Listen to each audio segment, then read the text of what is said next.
domestic abuse. Before we get to this, now it is time for the Al Jazeera doc. Where is it? The Night Won't End, Biden's War on Gaza, a Fault Lines documentary.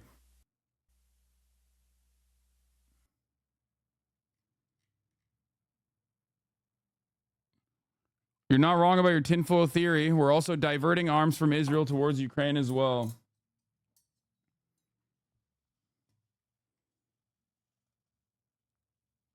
One shipment of these specific bombs don't matter a single bit. They are held for domestic American reasons. It is entirely dependent on what the munitions look like in Israel. And I think it's more so, it's not just this one specific shipment. They have, as far as I understand, and I might be completely wrong on this, but I don't think they're sending any more 2,000-pound bombs. They are sending bombs still, of course, just not 2,000-pound bombs.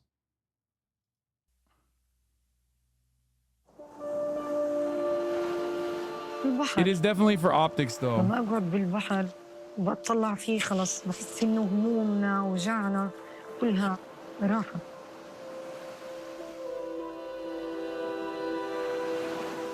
البحر كان هو الوجهة اللي برتاح فيها لما أقعد وأشوفها.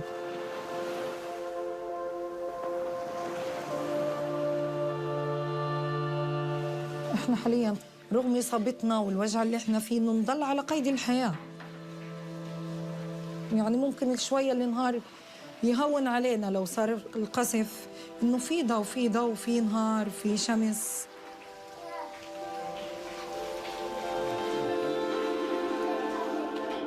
بيجي الليل طبعاً بالقلق وبالخوف وبالرعب لأنه الليل بيعني لنا الخوف. مرات شفط البيوت بتروح بتنزل مرات قصف. My family got kicked out of their home in Berlin and took it from us. I still have the keys. You don't see me going back to Berlin demanding my home back. Dude, that's awesome that you literally admitted Israel is doing Holocaust shit to the Palestinians. That is so insane. Like, you are so hopped up on ultra-Zionist sentiment that you openly self-reported that Israel is doing Holocaust-level violence, thinking that you could defend Israel like this.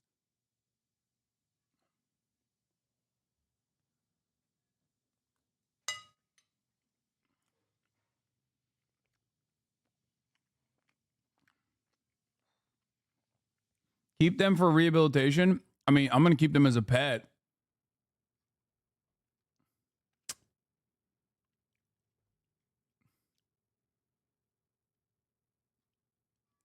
I feel bad about this. Oh, I'm sure you do. Yeah, bold strategy to use the Nazis did it, so we do it too.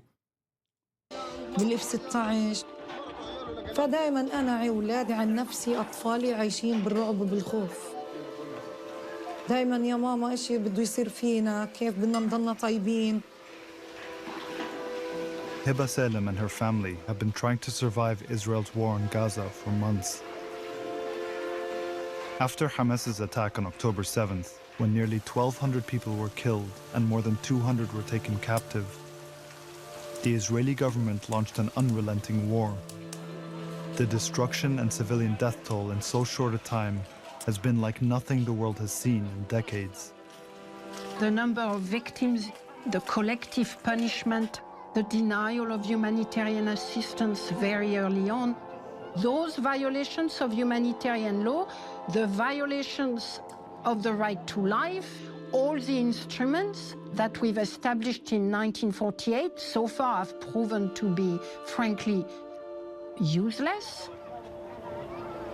We are really as close to the abyss as we have ever been.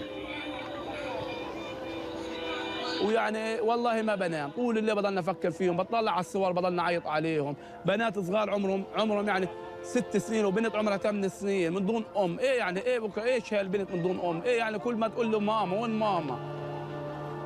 And despite the massive loss of life and numerous allegations from human rights groups of violations of international law, the United States, Israel's main ally, never wavered in its support. I think the US has actual knowledge that war crimes are being committed. Of course we do. They are in the newspapers and on the television every day. And we certainly have other means of knowing what is happening in Gaza. And yet we continue to provide the arms that enable these. So inherently we are complicit. Among Gaza's more than 2 million people, no family has been spared the impact of this war. To understand that struggle, we worked with journalists in Gaza to hear the stories of 3 families about their devastating losses and what it's been like trying to survive. يعني بالذات الليل لما يجي برضاش يخلص. يعني حتى تصحى في الليل طول الليل بتكون صاحي بتقول بدهش يطلع الصبح بدهش يطلع الصبح. إياد لما نصحى بالليل بحط راسه تحت راسي بخبي وجهه عن الليل بقول لي خلصش الليل بدهش يخلص الليل. مش راضي يخلص الليل. الليل طويل، الليل مرعب، الليل يعني خوف، الليل يعني انك تذكر هند.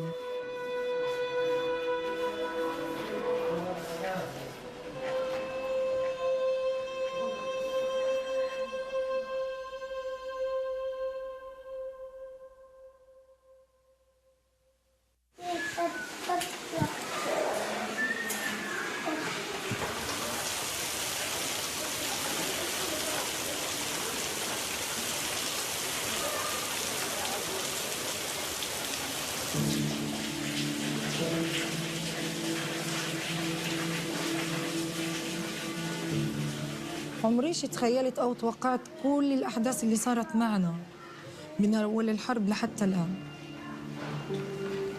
One of the first losses Hiba and her family experienced in the war was their home. She and her husband Ayman spent 3 years renovating it for their 8 children. وانتقلنا جديد لسه قبل 4 شهور. بيت واسع، حياة، قبال البحر، نطلع نتسوق، أولادي يروحوا على مدارسهم. ذكريات حياة، نمط حياة، أسلوب حياة هنا، الروتين. نصحى والدي يطلع على السوق يتسوق وبعدين يرجع بالصبح نعمل فطور ناكل بعدين يطلع على الشغل تاعه. أبوي كان يحضر لنا العشاء مع الوالدة. كان في الحمص يطحن ويعمل لنا فلافل بالليل لأنه هو كان يحب الفلافل. والحمد لله إنه عشنا حياة طبيعية، حياة حلوة، حياة سعيدة.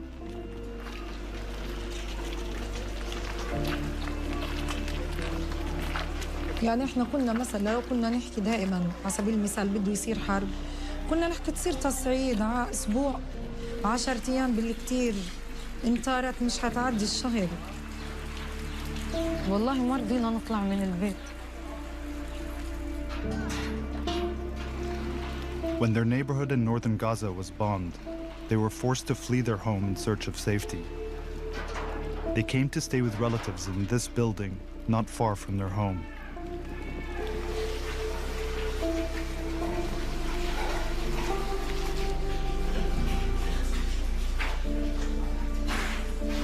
وكل تفكيرنا كيف بدنا نكون بخير، كيف أنا بدي أحتضن أولادي، جوزي يكون طيب وبخير، بناتي بخير، أولادي بخير، ما نتعرض للأذى، ما نتعرض للقصف، ما نتعرض لإصابات، نكون بأمان. هذا كل تفكيرنا.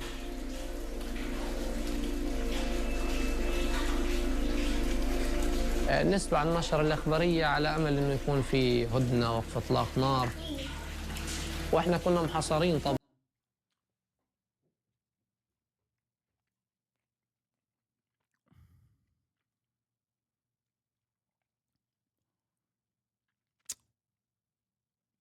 Westerners thinking Al Jazeera is an ally. I can't. A lot of bad things in Qatar. Ask why they deleted an article accusing the UAE of funding a war in Sudan, man.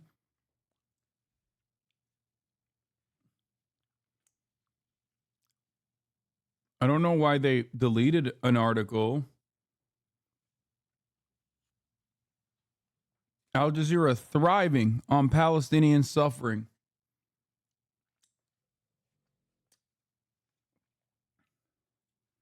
I've long maintained the position that, you know, Al Jazeera, just like every other state propagandist, is going to absolutely, first and foremost, reflect the interests of their the interests of their own state. When it comes down to it, though, they are one of the most reliable sources of news and information in Palestine in general. If you think that they're just doing it simply for clout, I don't know what to tell you. They've had more journalists killed than any other fucking news outlet. I guess that is also for clout.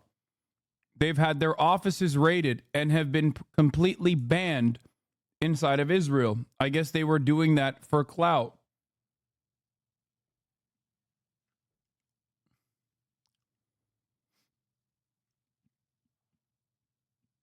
Very weird. I guess when Israel bombed their building alongside the Associated Press building, they were just, Israel just hated how much clout they were getting.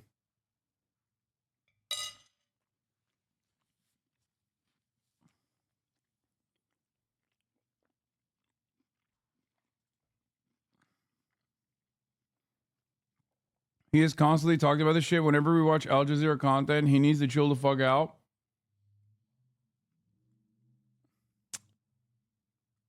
Al Jazeera doesn't do positive coverage for the RSF, Lamau. The UAE is funding the RSF, but Al Jazeera still covers it in a decent way.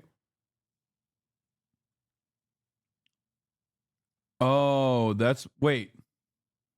He's the only UAE chatter. Go easy on him.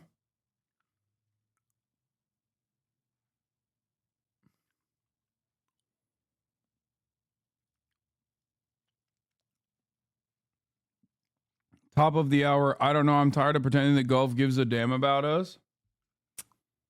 We have zero allies, and I support my Qatari friends living under fascist monarchies. What? Is he a Palestinian living in UAE or something? Like, what the fuck's going on? I've never met a Palestinian that shits on Al Jazeera, by the way. Like, literally never in my whole fucking life. Qatar is basically seen as like neutral territory, allowed to exist in the way that it is because, it still obviously cooperates and collaborates with the American government, but it's basically one of the only places where you can even have a conversation with fucking Palestinian envoys or Hamas envoys in general.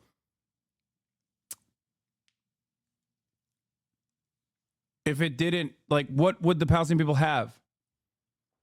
Not exactly the biggest fan of Qatar in general, but like, what the fuck would they have? If it wasn't for Al Jazeera or Qatar in general, like, what the fuck would they have? They have nothing.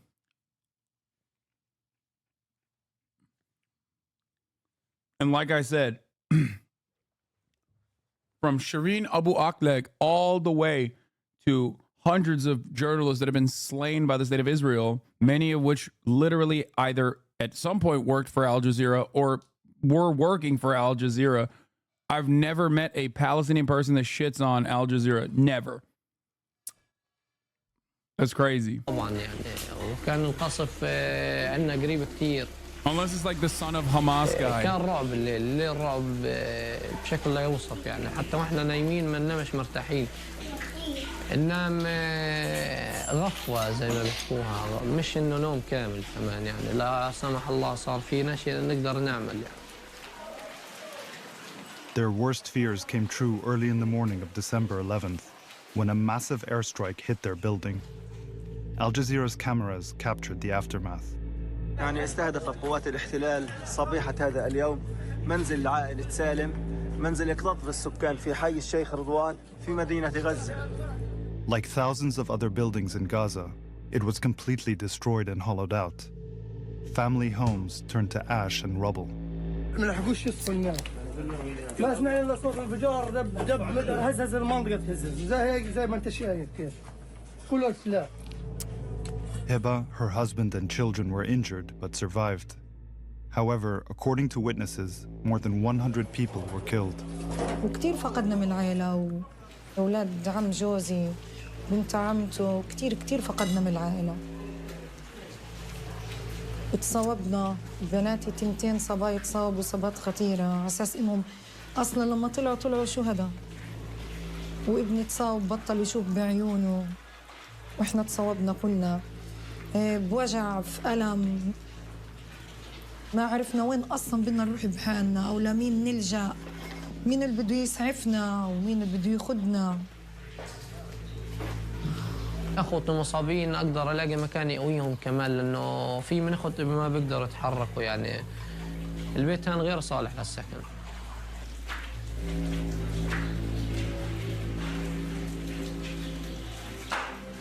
ما في مكان محدد، يعني انه حيكون بخير، يعني كل مكان احنا بنروح فيه متعرضين فيه للخطر، متعرضين فيه للخوف، متعرضين فيه لضرب المدفعيات، متعرضين فيه للقصف.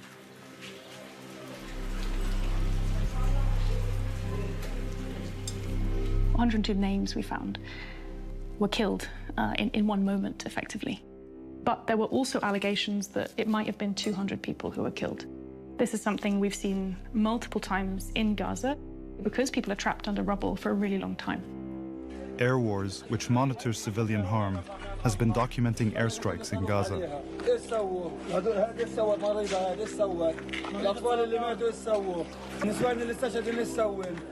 We asked them to examine the December 11th attack. And what happened in this strike was you had an attack on several different buildings.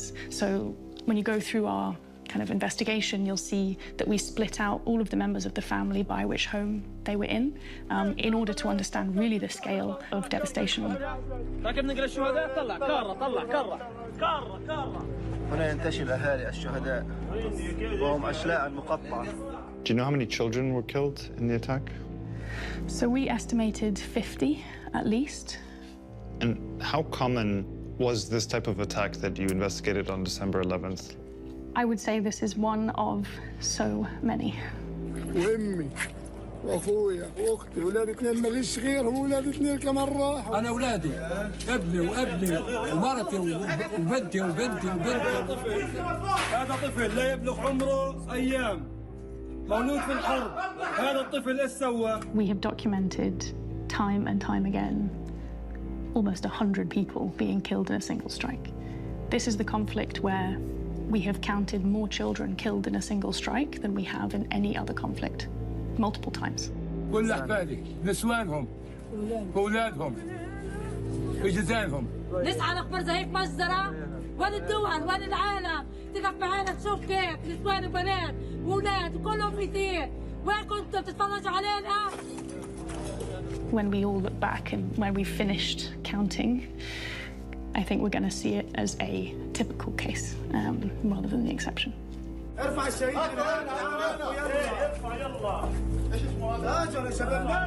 אנחנו במלחמה, לא במבצע, לא בסבבים, במלחמה.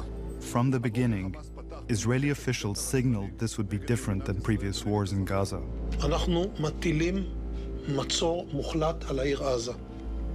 אין חשמל, אין מזון, אין מים, אין דלק. הכל סגור. אנחנו נלחמים בחיות אדם ואנחנו נוהגים בהתאם. עזה לא תחזור להיות משהו. חמאס לא יהיה. חסל את הכל. קח זמן. ייקח יום, ייקח שבוע. קח שבוע ואולי חודשים. אנחנו נגיע מכל המקומות.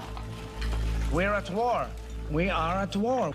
We are defending our homes. We're protecting our homes. That's the truth. And we will fight until we'll break their backbone. The scale and intensity of like the human loss and the human suffering, but also of like infrastructure, homes, universities, hospitals, cultural centers, mosques, just like the total decimation of life is like quite different from most other conflicts I think we've monitored. If you look at Raqqa and Mosul, these are also areas where you had, vast. This is really anti-Semitic, man.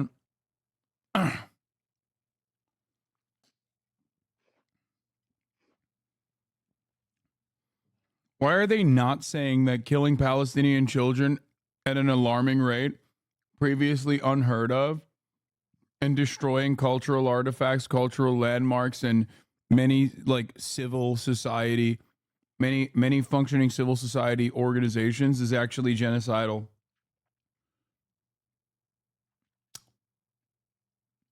This is very, very, and it's giving anti-Semitism, sweetie. Civilian harm in these environments.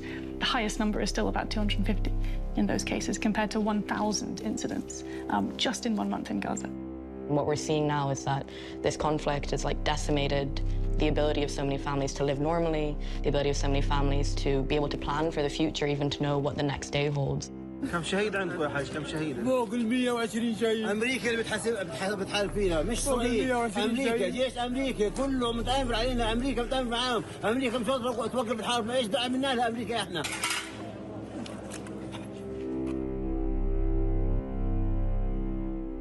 I want to say to the world and to terrorists everywhere that the United States stands with Israel. We will not ever fail to have their back.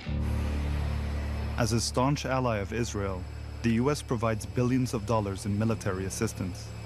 And from the beginning of the war, the Biden administration made their unwavering support of Israel clear, regardless of the quickly rising civilian toll or the lack of any clear military plan. This is war. It is combat. It is bloody. It is ugly. And it's going to be messy. You said you've asked them tough questions, but has the U.S. set or discussed any possible red lines? No.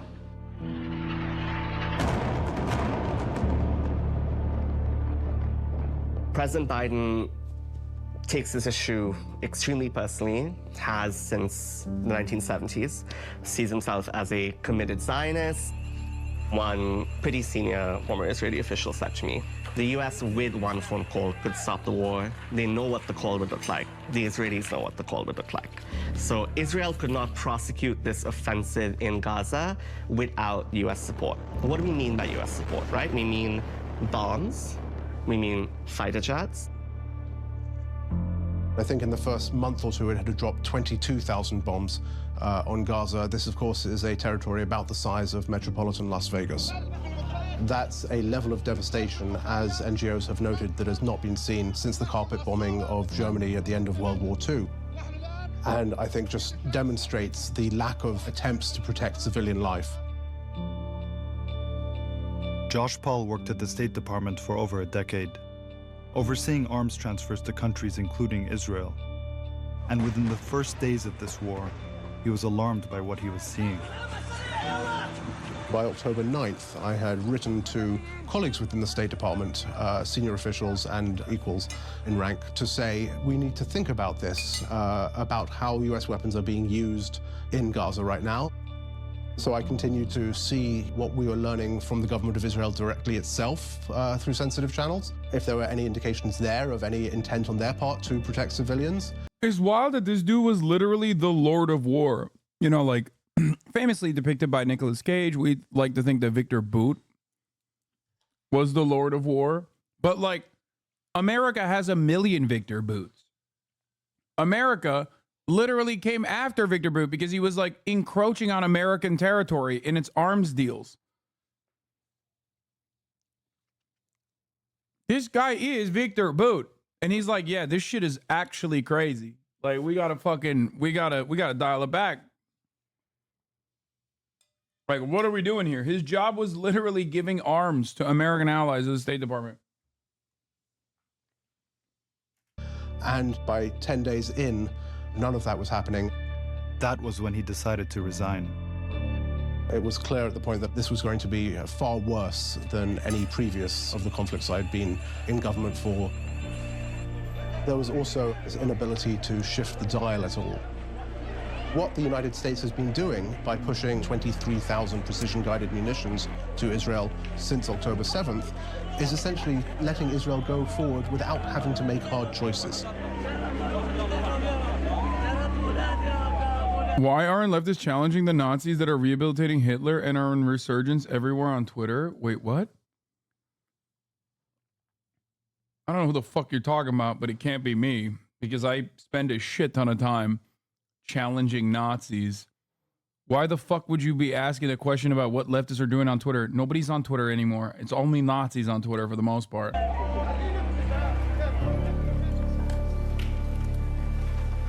Will those in favor of the draft resolution... On the same day Josh Paul resigned, when the death toll had approached nearly 3,500 people in just 11 days, Those against? the U.S. vetoed the first ceasefire resolution at the United Nations. Colleagues, the United States is disappointed this resolution made no mention of Israel's rights of self-defense. The U.S. at that point says, we're not going for a ceasefire. That's a really striking moment, right? Because the contours of the war are clear at that point, even if the Israeli ground invasion into Gaza has not yet begun. I think that was a moment where it became clear the U.S. in all levels is going to let Israel pursue this military campaign as it sees fit. What are the chances of a Gaza ceasefire? None. No possibility.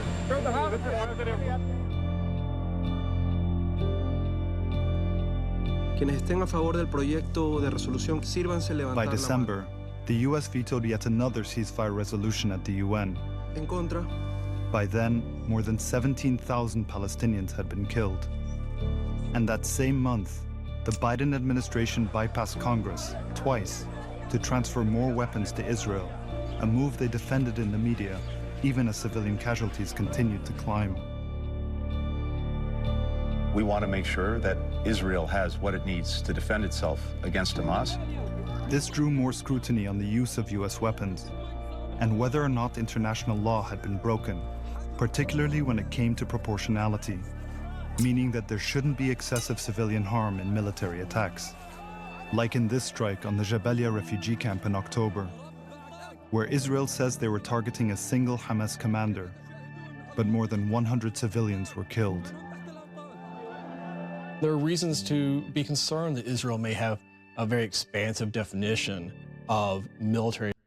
I'll be honest, after all of this, I think like maybe there might have been still chatters on the margins who would run along with the narrative of like, oh, Hassan, you sure always have a lot of smoke for America. Why do you always say America bad? You make it seem like America is the only form of evil on the planet. No, there are many other evils on the planet. It's just America happens to be the greatest of all the evils. That's it.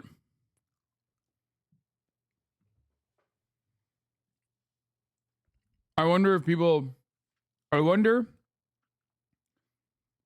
those who long maintain the position that I have no like valid convictions, no real moral compass guiding my opinions, except just like some kind of reactionary campist attitude towards America out of some, I don't know, allegiance to an anti-American sentiment, possibly because of my Islamist fundamentalist origin or whatever the fuck they believe. I wonder if any of those guys came back in here and were like, okay, maybe you were right about this America shit. Advantage, which would allow for, in turn, a great deal of civilian harm. Dropping a 1-ton bomb on a house because there's a single Hamas fighter there, knowing you'll kill his extended family and destroy the entire neighborhood, would likely be excessive and be prohibited by the law of war. This is something that the U.S. government should be investigating and pressing Israel on, because there are U.S. weapons being used in these attacks. In the case of the December 11th airstrike that killed over 100 people, it's unclear how many, if any, Hamas fighters were killed.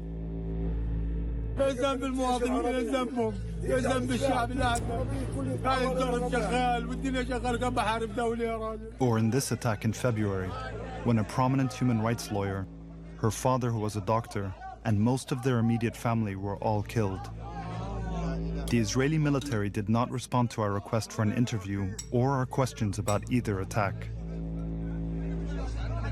Attacks like this raise questions not just about proportionality, but another key part of international law: targeting and indiscriminate bombing. At best, the Israeli authorities are not taking the precautions they are supposed to take. At worst, they are intending to kill Palestinians, men, women, and children, unrelated to Hamas or any other military target. Since the war began, Amnesty International has investigated a number of Israeli airstrikes in Gaza, in which they found no legitimate military targets, only civilians. We have documented the use of US weapons in the obliteration of civilians' families.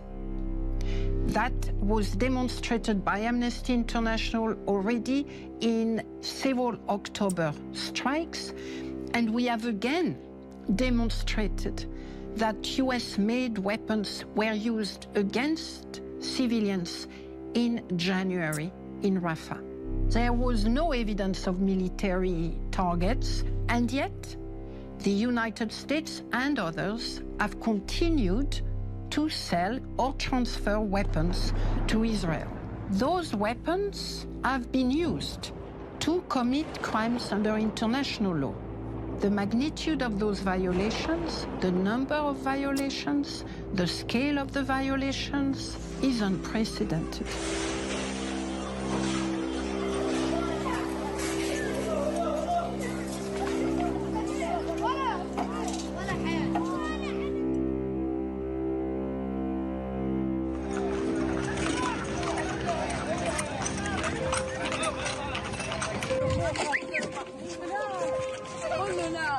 As the death toll approached 20,000 people, mostly women and children, the Biden administration repeatedly defended their support, saying that the Israeli military was following international law and creating safe zones for civilians. They have published online maps of places where people can go or not to go. That's basically telegraphing your... Literally wearing an IDF dog tag, this fucking monstrous piece of shit. That right there is an IDF dog tag. Like, that's so crazy. The fact that, like, oh my God, the unprecedented amount of support that we offer Israel, the unconditional support that we offer to Israel, but also, like, the careless way in which we in the United States of America, like, our government officials so obviously just, like, showcase that undying loyalty is wild. You offer Ukraine more? That's what? Bro, you are the most insane chatter I've ever seen in my entire life if you think that it's even close. Ukraine is basically a nation state that we treat like a Kurdish militia. Okay? A nation state that we will inevitably pick apart for scraps. And we have started that process already through privatization. The relationship between America and Israel is fucking so different than the relationship between America and Ukraine. Ukraine is currently being used like a fucking cum rag. Israel, on the other hand, all right, what are you talking about? Oh my God, we built the nation state of Israel. Like, that is insane. We built Israel. Israel is our project, okay? Yes, the British certainly started it, but we took it over. Post-World War II, it's our thing.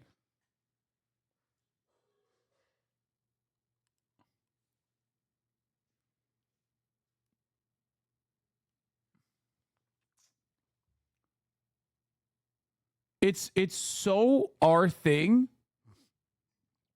that we unironically, you offer Ukraine more, count dollars on being serious. How many billions? 300, 400.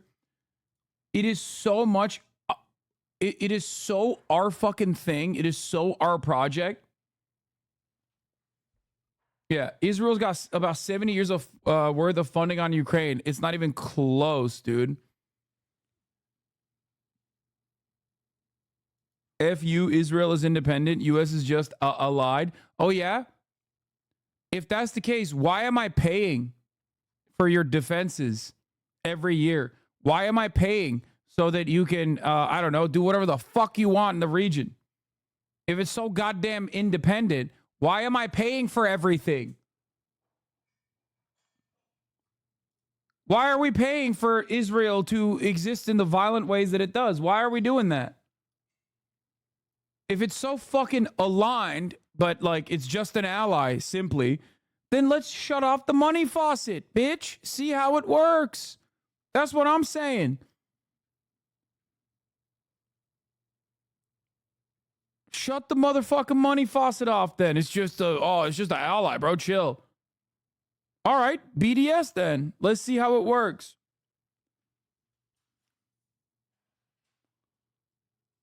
Why are we sending money to Palestinians also? The real question you should be asking is, why did the Israeli government tell the Trump administration not to defund all of the Palestinian groups that Donald Trump actively sought to defund, including UNRWA? A good question to ask. Perhaps it's because everybody understands, at least professional people understand, that the maintenance of the apartheid also needs to continue allowing those people to survive so that they don't recognize that they're being starved to a degree where they actually rise up and do October 7, for example.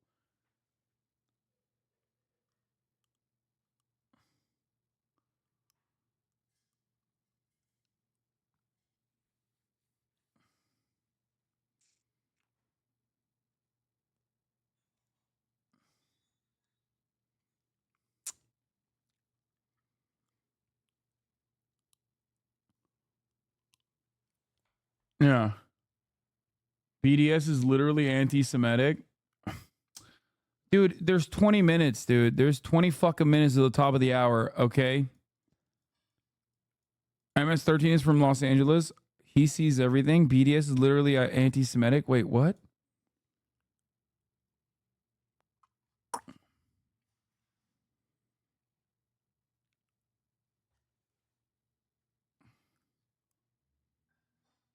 Unless you are like legitimately got him again. No, you didn't get shit, okay? Get this fucking timeout. That's all you got.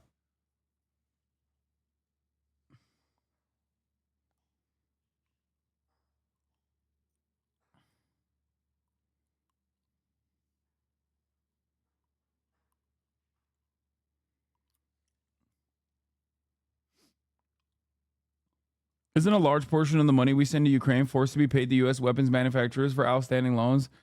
Some of it, not a large portion of it.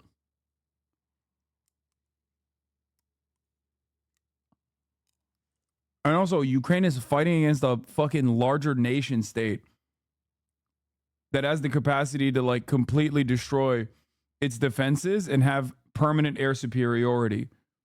Hamas is like Air Force consisted of 8 paragliders. It's not even a comparison here. Punches. And there's very few modern militaries in the world that would do that. I don't know that we would do that. To put a map out there and say, hey, here's where you can go where it's safe, and here's where you shouldn't go because we might be striking there. By the end of the year, more than 800,000 people had crowded into the southernmost city of Rafah, following Israeli orders to go to designated safe zones.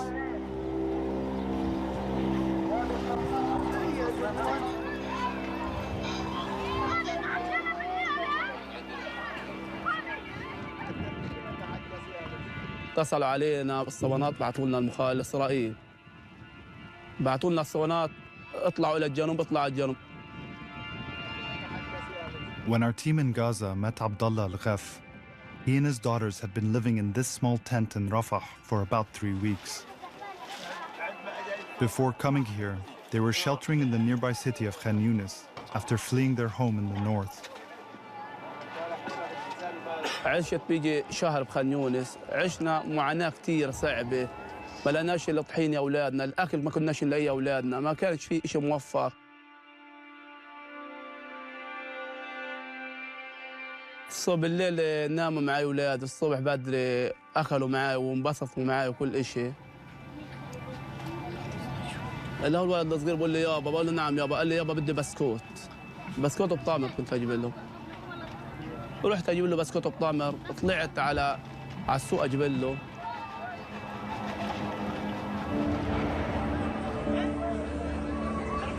Not long after he left to buy biscuits for his 2-year-old son Firas, there was an attack on the building where they were staying. What are you saying? Brother, I know Ukraine is being used by the U.S. and its allies for insane amounts of money. This is incomplete. It's not audited. Ukraine has gotten $150 billion from the United States since February.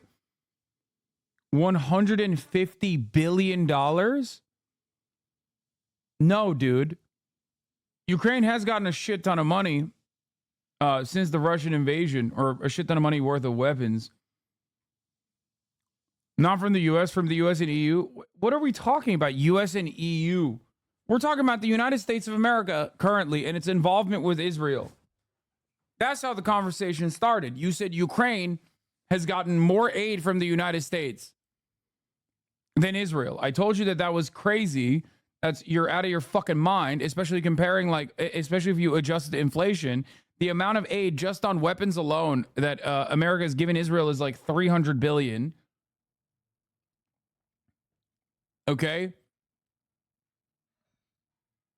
And I also explained to you that the Ukrainian defenses, or the defenses necessary for Ukraine, is far different than like Israel's offensive campaign in Gaza.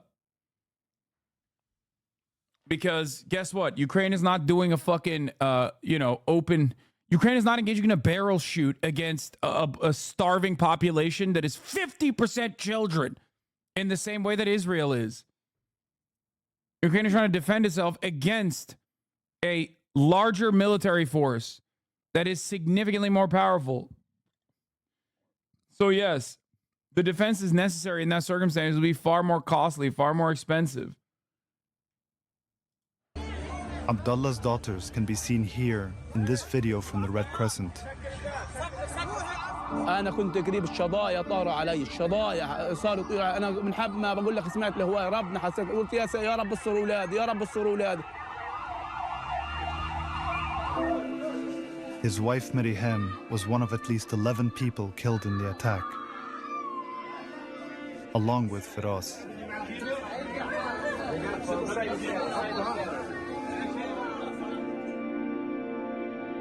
كان نفسي كان يعني طول النهار اضلني حامله اطلع فيه كنت يعني كان لما ابقى زعلان هو اللي يبسطني في الدار يعني كان روحي الثاني ابن فراس الصغير.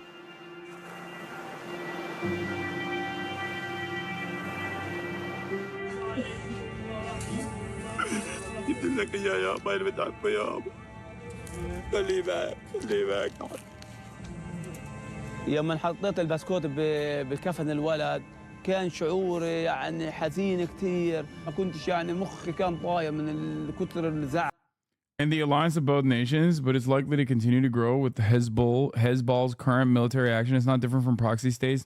North Korea with China, Belarus with Russia. No, I think America is like Israel. Okay, first of all, do you notice something interesting here with respect to China and North Korea and Belarus with Russia? First of all, to say that North Korea is a proxy state of China is hilarious. I mean, that would objectively be a better scenario for North Korea. But secondly, notice something at least geographically significant about the two circumstances that you mentioned. Think about that.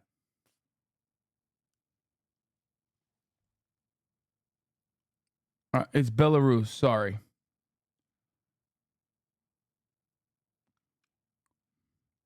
Maybe this will help you understand it a little bit better.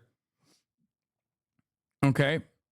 But those are countries that are next to one another. Okay? And in the case of Belarus, obviously, have far longer history than America and a settler colonial project that we took over from the English that has been around since 1948. That is like 6,000, 7,000 miles away from the borders of the United States of America, mainland United States.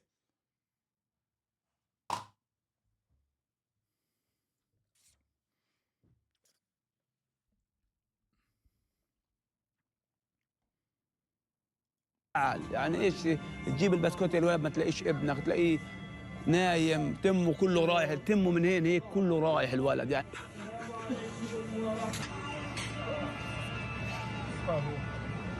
خلونا نسأل الجنوب الجنوب طلعنا على الجنوب وين بالجنوب. His cousin's 3-year-old son, Farid, was killed that day as well.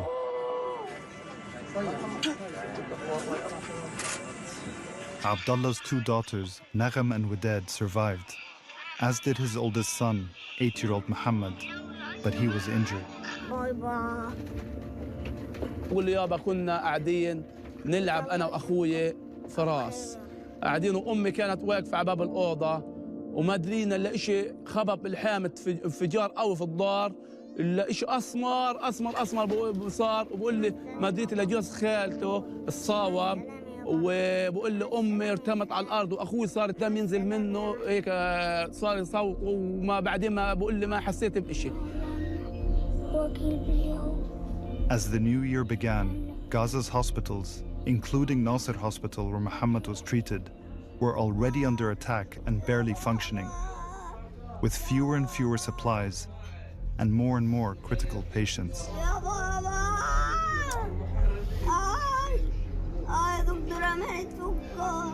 25 يوم قاعد يعيط بده ابره بده دواء يا دكتور طول النهار اروح الدكاتره اتدخلهم وايش الفائده فيش بالمستشفى دواء له.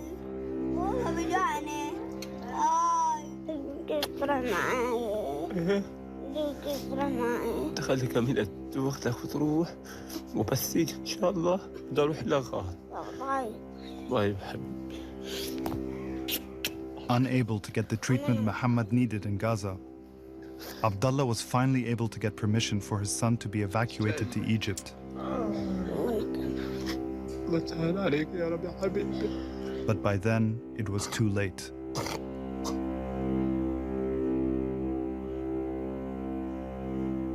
محمد طلع من مستشفى ناصر وهو مخلص طلع على مصر لكن كان جسمه متسمم يعني كان متورم وجهه يعني بتقدم يا الولد يتعالج باي دوله عربيه بيستنوا عليك عبال ما يجي يموت عشان يطلعوا لك اياه يموت بمصر يموت في دوله برا لانه هو طلع اليوم ثاني يوم مات.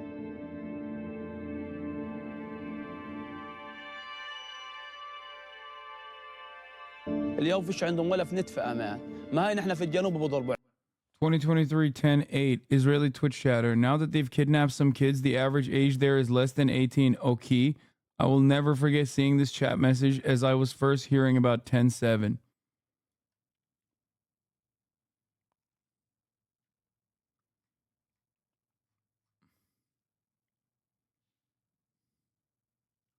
وعندنا هاي جينا من الشمال على الجنوب على نتف الآمنة اللي اليهود اعتبروا انها آمنة وخبطونا فيها.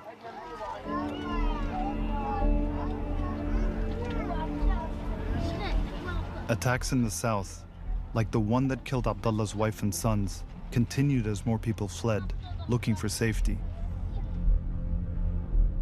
You can see here the blue areas are the areas that people were told to evacuate to. This is Rafah, which is the southernmost part of the Gaza Strip. As part of their monitoring of the war, Air Wars found that areas designated as safe zones were frequently bombed. I think we have 200 incidents in these safe zones from December to March. People were told these areas are safe, and they had to make very difficult decisions about whether or not they could trust that guidance. What we saw time and time again was that these areas continued to have allegations of civilians that were being harmed or injured because they'd moved there or because they already lived there. Those allegations didn't stop just because an area was designated as safe or seen as safe. Those allegations continued. So as the bombing increased, it also increased in the south where civilians were told to go to? Yeah, absolutely, I think. It's kind of hard to believe that. Real question is, why is he filming him?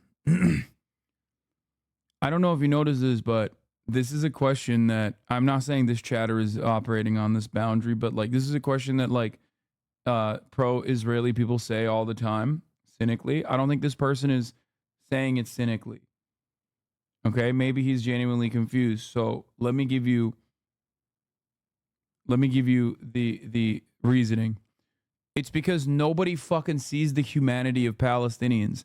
Nobody even, until social media, until this last Israeli incursion, ever saw the true extent of Israel's violence. So Palestinians literally are always fucking filming immediately in the aftermath, during a bombing campaign, after a bombing campaign, because there's no other way to prove it. They all recognize that Western media is not going to fucking show the truth, that Western media is not going to accurately assess what is going on the ground, that Western media will rarely ever even talk about Palestinian violence unless they have, and they did this, by the way, in the beginning. If you remember, the only time you saw any fucking footage of Gaza was when it got through Israeli censors, the Israeli military censors.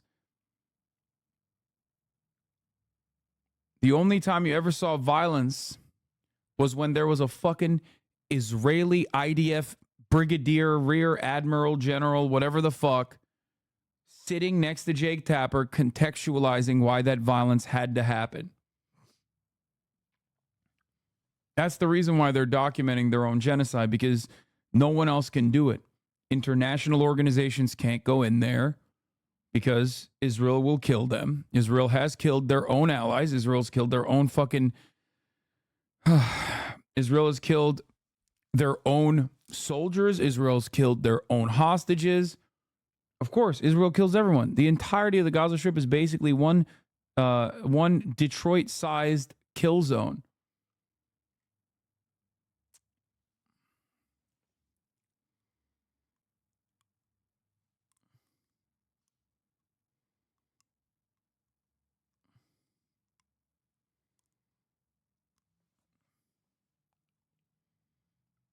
I chatted about this recently with some coworkers, and I thought I was spewing spewing conspiracy theories, and that the interaction you inspired me to read manufacturing consent. Like, think about it. Where is the Israeli-backed ceasefire proposal? Why hasn't it actually been finalized? Think about that. Joe Biden said it was the Israelis' own proposal, and yet all we saw from Israel was that, like, fuck that proposal. That proposal is a lie. We don't want to do that proposal. We just want to do the first phase of the proposal where we take the hostages out and then we continue killing Palestinians at whichever clip we choose to kill Palestinians with.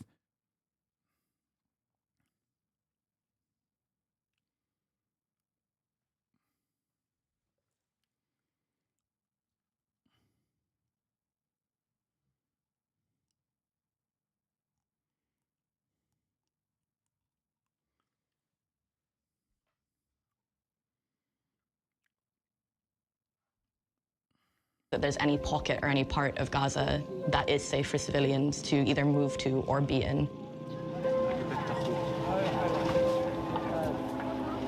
At the end of 2023, when the Al-Ghaf family was attacked in the south, more than 21,000 Palestinians had been killed. And more journalists and aid workers had been killed in Gaza than in any other conflict of the past few decades. I'm a firm believer that if mainstream media covered what Israel is doing with critical terms, like maybe not to the degree that I, engage in criticisms of Israel, but like if they offered it, if they covered Israel like Ukraine, if they covered what is going on in Gaza like Ukraine, 99.9% of the American population would be on board with dismantling the Israeli state piece by piece. 99.9. Like, there would literally be more support for Gaza than there is for Ukraine, despite the fact that Ukrainians are white and Israel is our ally and Russia is our enemy.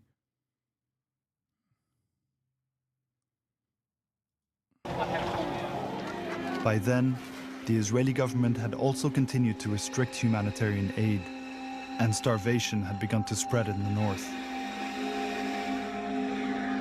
The US administration continued with their support. As Israel's campaign moves to a lower intensity phase in northern Gaza, and as the IDF scales down its forces there, We agreed today on a plan for the UN to carry out an assessment mission. Yeah, that is true.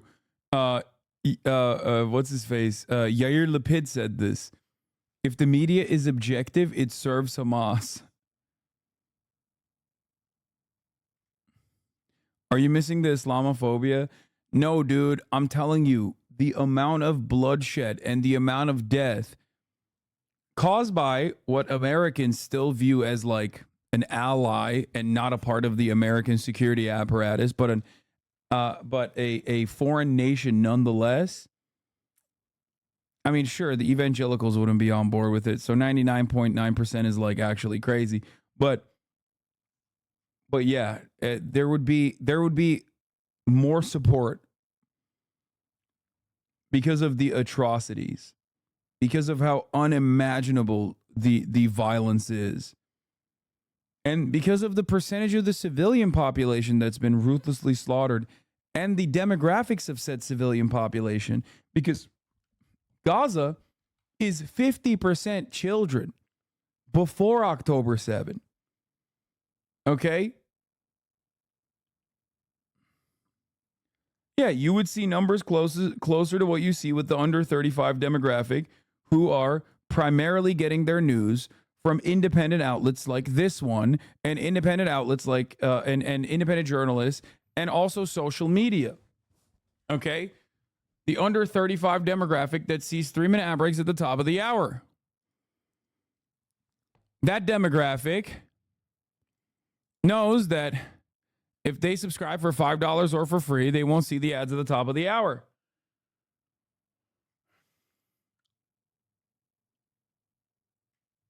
Here's the 3-minute ad break now. It will determine what needs to be done to allow displaced Palestinians to return safely to homes in the north. Despite U.S. words, by the new year, the north was still dangerous for civilians.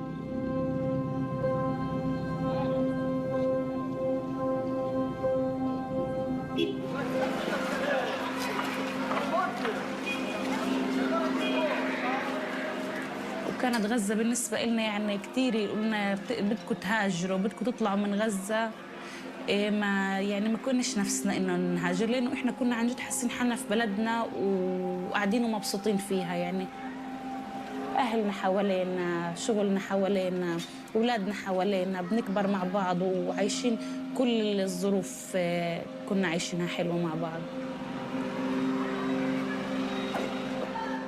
With airstrikes in the south, some families who had fled the north went back there, trying to find some form of safety.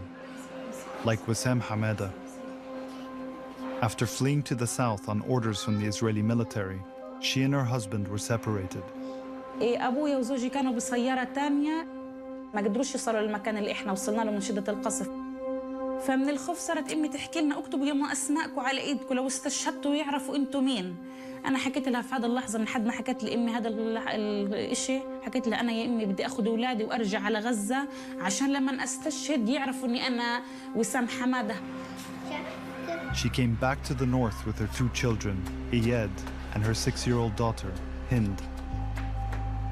They stayed with relatives, including Hind's 15-year-old cousin, Layan. كانت تحكي لها لا أنا بدي أطلع جراحة أنا بدي أحكم أكتر منك يا هنود بتقولها طب أنت إلا أنت كوني طبيبة جراحة وأنا طبيبة أسنان ونفتح عيادة مع بعض.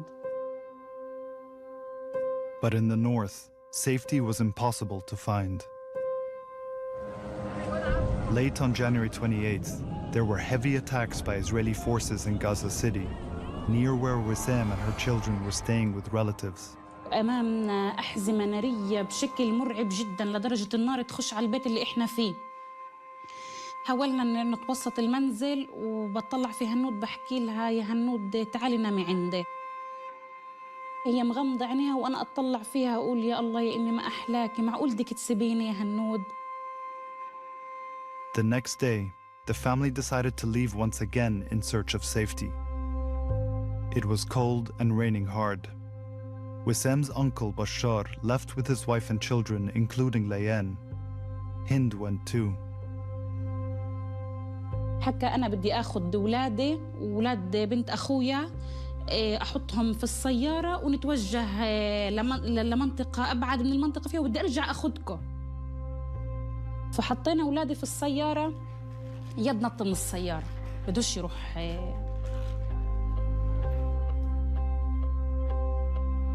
But soon after they left, Wissam says the car was fired on by Israeli forces. في ناس تنادي في الشارع إسعاف. أكيد ما شفناهم بطلقوا السيارة، بس قلنا يمكن اللي في السيارة عايشين، ولأنهم راحوا على منطقة يعني هيك راحوا شوية على جهة اليسار، قلنا صفوا في المحطة أكيد يعني هم بأمان. يعني بدنا نطلع من باب العمارة خايفين نطلع من باب العمارة، أي حركة في الشارع بيتم إطلاق النار علينا. Wissam and the rest of the family fled on foot, and when they found shelter, she began calling her uncle who had been driving. صرنا نرن على الجوال في الشرد. 12 بالضبط ردت ليان. ليان انتوا عايشين. البنت من صدمتها صدمة، توتر، خوف، مصابة، ما تقولنا اسمعوا أنا كل اللي في السيارة بتحركوش نايمين، فيش اللي أنا وهند عايشين. أنا مصابة، أنا كل مطخوخة، هند مصابة، هند بتنزف، أنا بنزف.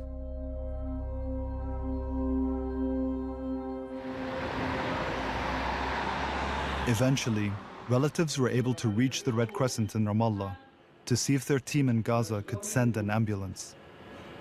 وصلتنا مناشدة إنه في سيارة استهدفت عند كزية فارس في مدينة غزة.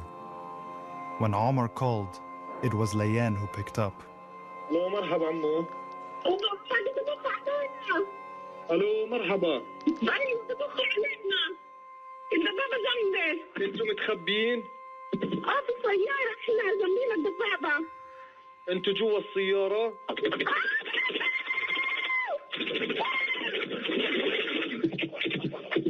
الو الو.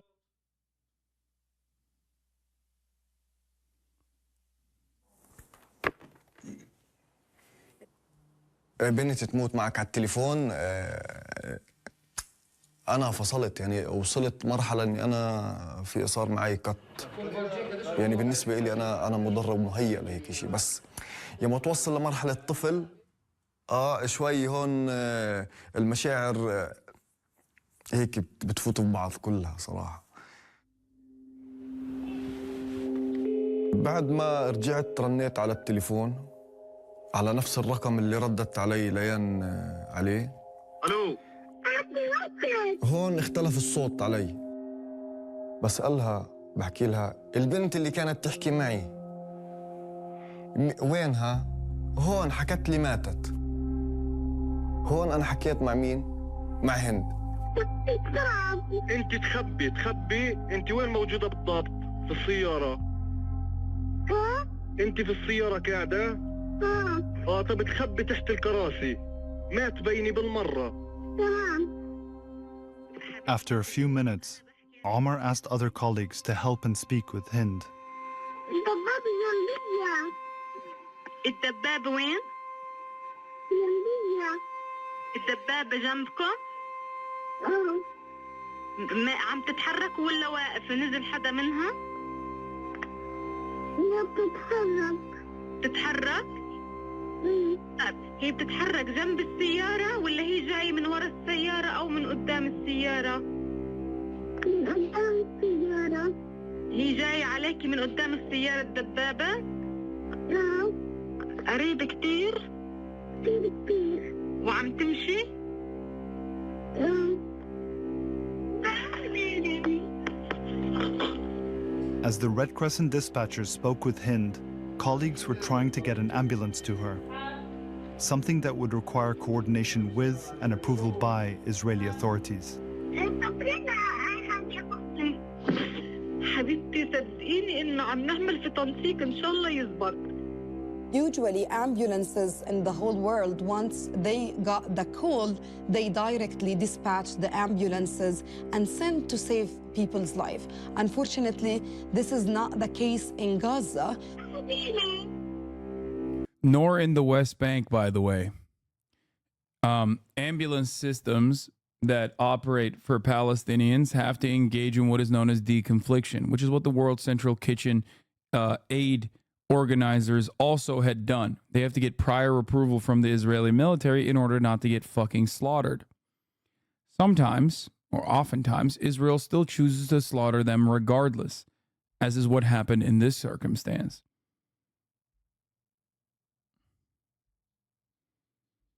Sometimes they offer prior authorization and then will literally block them. The Israeli occupying force will block them in order to stop them from rendering aid to the Palestinians. This happens in West Bank more frequently.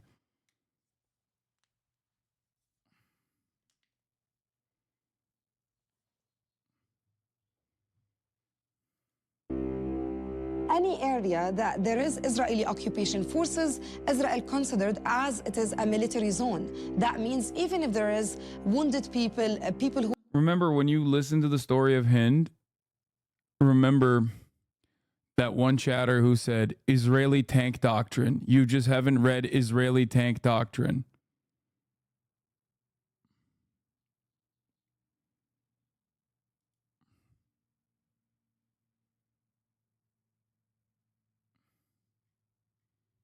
who are killed and need to be evacuated, we are completely denied access to these areas, and if any ambulance try to reach, it will be targeted. That's why, in order to be able to save Hind, we had to coordinate our safe access.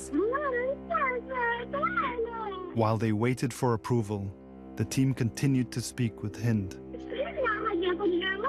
Hind was screaming for help, was asking again and again to come and rescue her from where she is. Nisreen works in the Red Crescent's mental health department and tried to help Hind keep her hopes up. هنود حبيبتي بس خدي نفس وغمضي عينيك شوي، ريحي عينيك شوي، لا إحنا عندك. In the middle of the exercise, breathing exercise or imagination exercise, she will say, Nisreen, when are you coming to take me?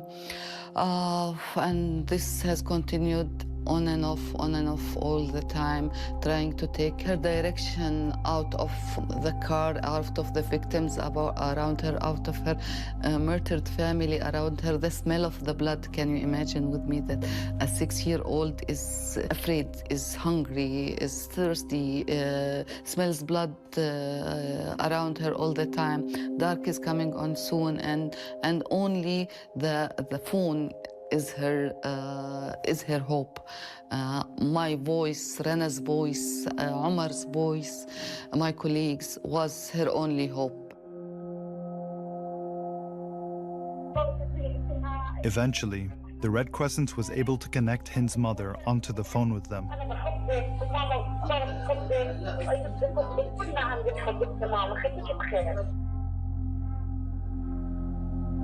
احكي لهند انت يا ماما بالراحه، انت مصابه؟ انا مطخوخه في ايدي من فوق، وانا مطخوخه في ظهري، وانا مطخوخه في رجلي. يعني انت رجلك بتنزل دم، رجلي بتنزل دم، وايدي بتنزل دم، وظهري بنزل دم.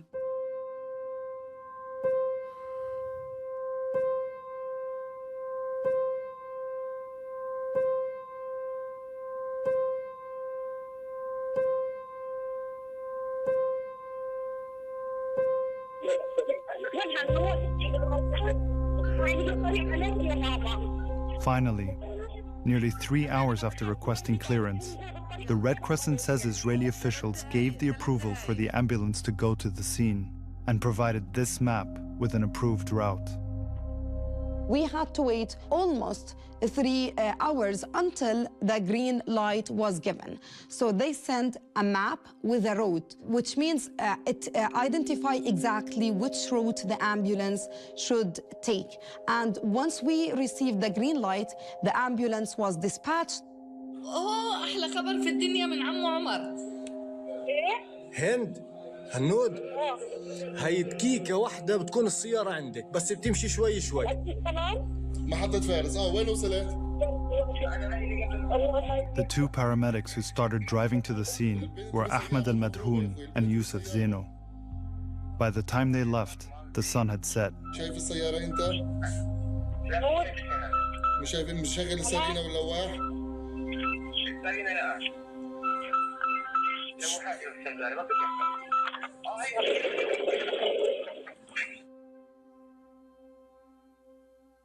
The connection to the ambulance was lost right after that loud noise.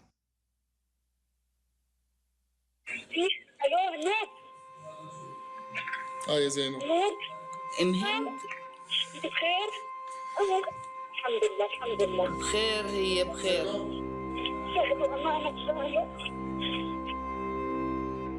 They had to ask her, did you hear a bomb now? Did you hear anything around you? And she said, yes, yes, I heard it. Her yes means our colleagues who went to rescue her had died. The phone call with Hind continued, but her voice had started to grow fainter. في هذه اللحظة هنود كانت تقولها هنود ليش انت بتتكلميش؟ بتقولها بتكلمش بنزل من تمي دم. بتقولها مسحيه في ايدك وقولي لي كمان اذا بنزل كمان دم. بتقولها بديش اوسخ بلوزتي عشان ماما تتعبش. قلت لها معلش يا ماما امسحيه وانا بدي اغسل لك يا حبيبتي. قالت لي ماشي. بنت مسحت بكمها زي هيك واختفى الصوت. كانت الساعة 7 بالضبط. اختفى تماما الصوت.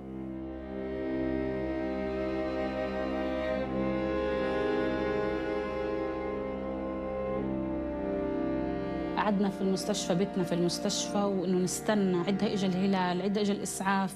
يعني انا اطلع يعني في الليل كذا اسعاف اجى افتح السيارة اجى انطنط انه بدي بنتي تكون اللي في الاسعاف.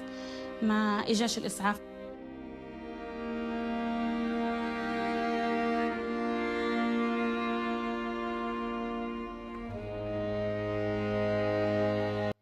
One more parallel to the World Central Kitchen. It took them 4 days to investigate and punish the officers in that bombing. Barely. Punishments. Come on.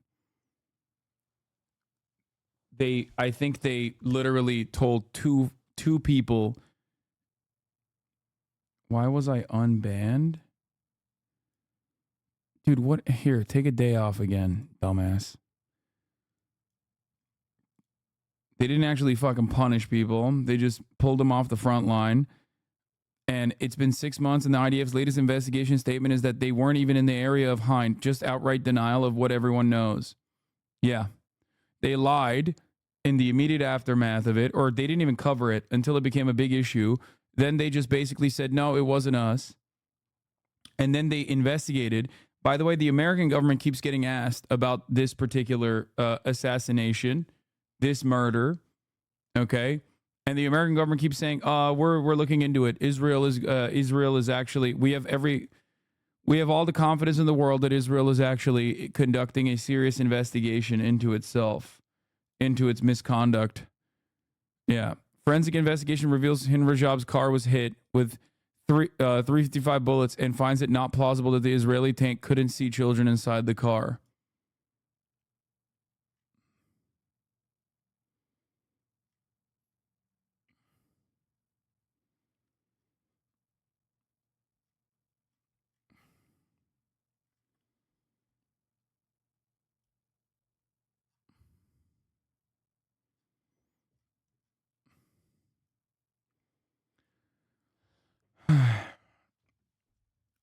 As you guys know, this famous story comes to mind. IDF soldier sentenced to 20 days in prison for making hot dogs on Shabbat. IDF soldiers have been more seriously punished for working on a Saturday, which would not be kosher, and feeding IDF soldiers food that is technically not kosher because it was made on a Saturday.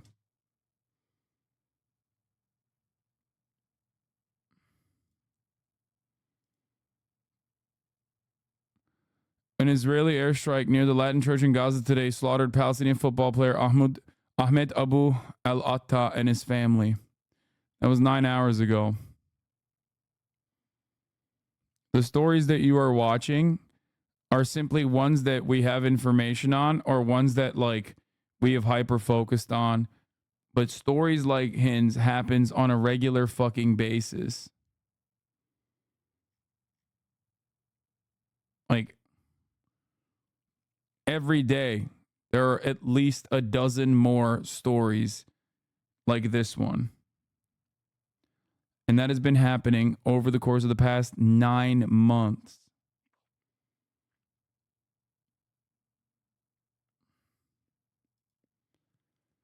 Yeah.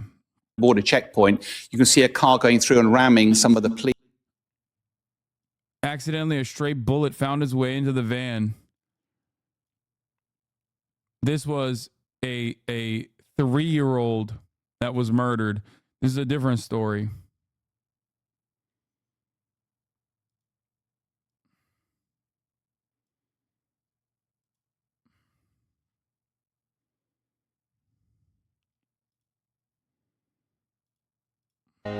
It would be 12 days before. Yeah. Prem has asked, Prem at The Intercept has asked, as of April 2nd, it had been 64 days since the Israeli forces killed 6-year-old Hind Rajab, her family, and medics sent to save her. I've asked the State Department repeatedly about this. Still no updated investigation, which, as I said here, shouldn't take that long if it was a priority. Since Israeli forces attacked Hind Rajab's family, killing her aunt, uncle, and cousins, leaving her trapped alone in her vehicle, we heard her pleas to the Red Crescent Society. 2 medics were sent, all to be blown up allegedly by Israeli forces. I wanted to ask about the status of the inquiry into this, just because it seems if the Israeli government, which seemingly does have a pretty sophisticated operation, is prioritizing this, they don't already know which soldiers to interview, for instance. They have Red Crescent calls, timestamps, the location of the Red Crescent staff to, question and rely on. Plenty of material to figure out who exactly to inquire with and to figure out who to hold accountable. So I want to first ask about the status of this investigation. Sure. So I think that question is appropriately directed to the government of Israel. I will say on behalf of the United States, we have made clear to them that we want that incident to be investigated. They have told us they are investigating it.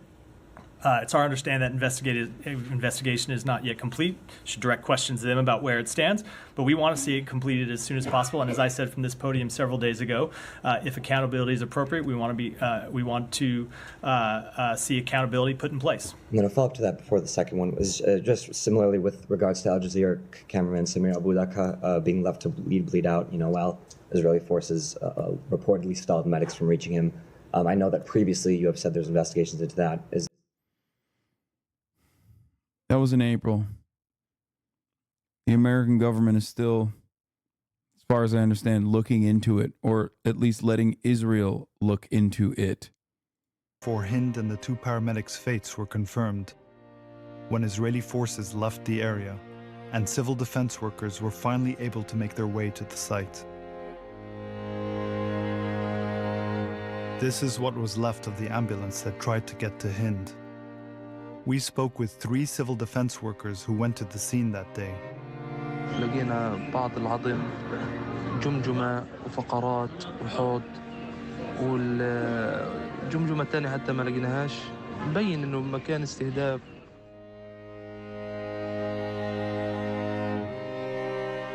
They're not even human. How can someone do this and be fucking human being? This disgusting. They're not. They're fascists. 100%. They're fascists. It's that simple. The dehumanization of Palestinians so consistently in an effort to justify the Zionist project of apartheid and settler colonial genocide has created an inhumanity within Israeli society. Yeah. You end up becoming less than human yourself when you are actively trying to dehumanize your enemy. Or those you perceive as your enemy, rather. زينو وأحمد المدهون هذول من أبطال الميدان اللي في حياتي ما راح أشوف زيهم اللي هو عارف إني أنا رايح أموت وعادي بروح.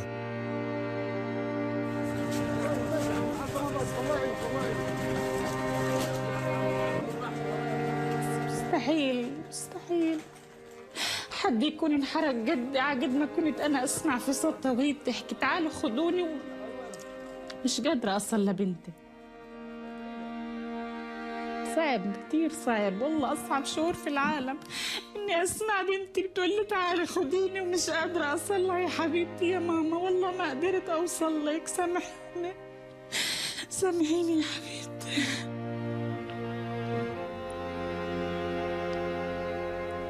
قدرتش أوصل لها.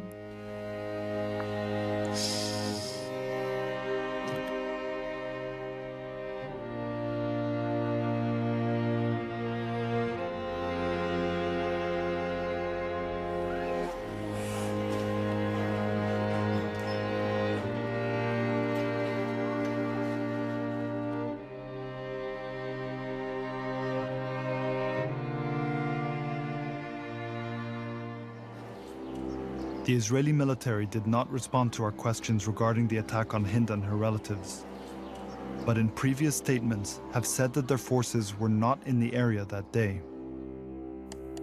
This is our 3D model of the Kia. You can see that. To understand what happened when Hind and her relatives were attacked, we worked with forensic architecture. You could hear distinct gunshots there. And the audio research nonprofit Earshot to reconstruct a timeline. So this is a satellite image that was... Satellite imagery taken that day shows Israeli tanks up the road from where the family car was parked at the gas station. This is at 3:31 p.m., about an hour after Layan's call with Omar. We can also see the amassing of Israeli tanks in the area, which are positioned at strategic locations, such as the intersections of roads, so that they have lines of sight along the main avenues and streets in the area. Crucial to the analysis is the short call between Omar and Layan.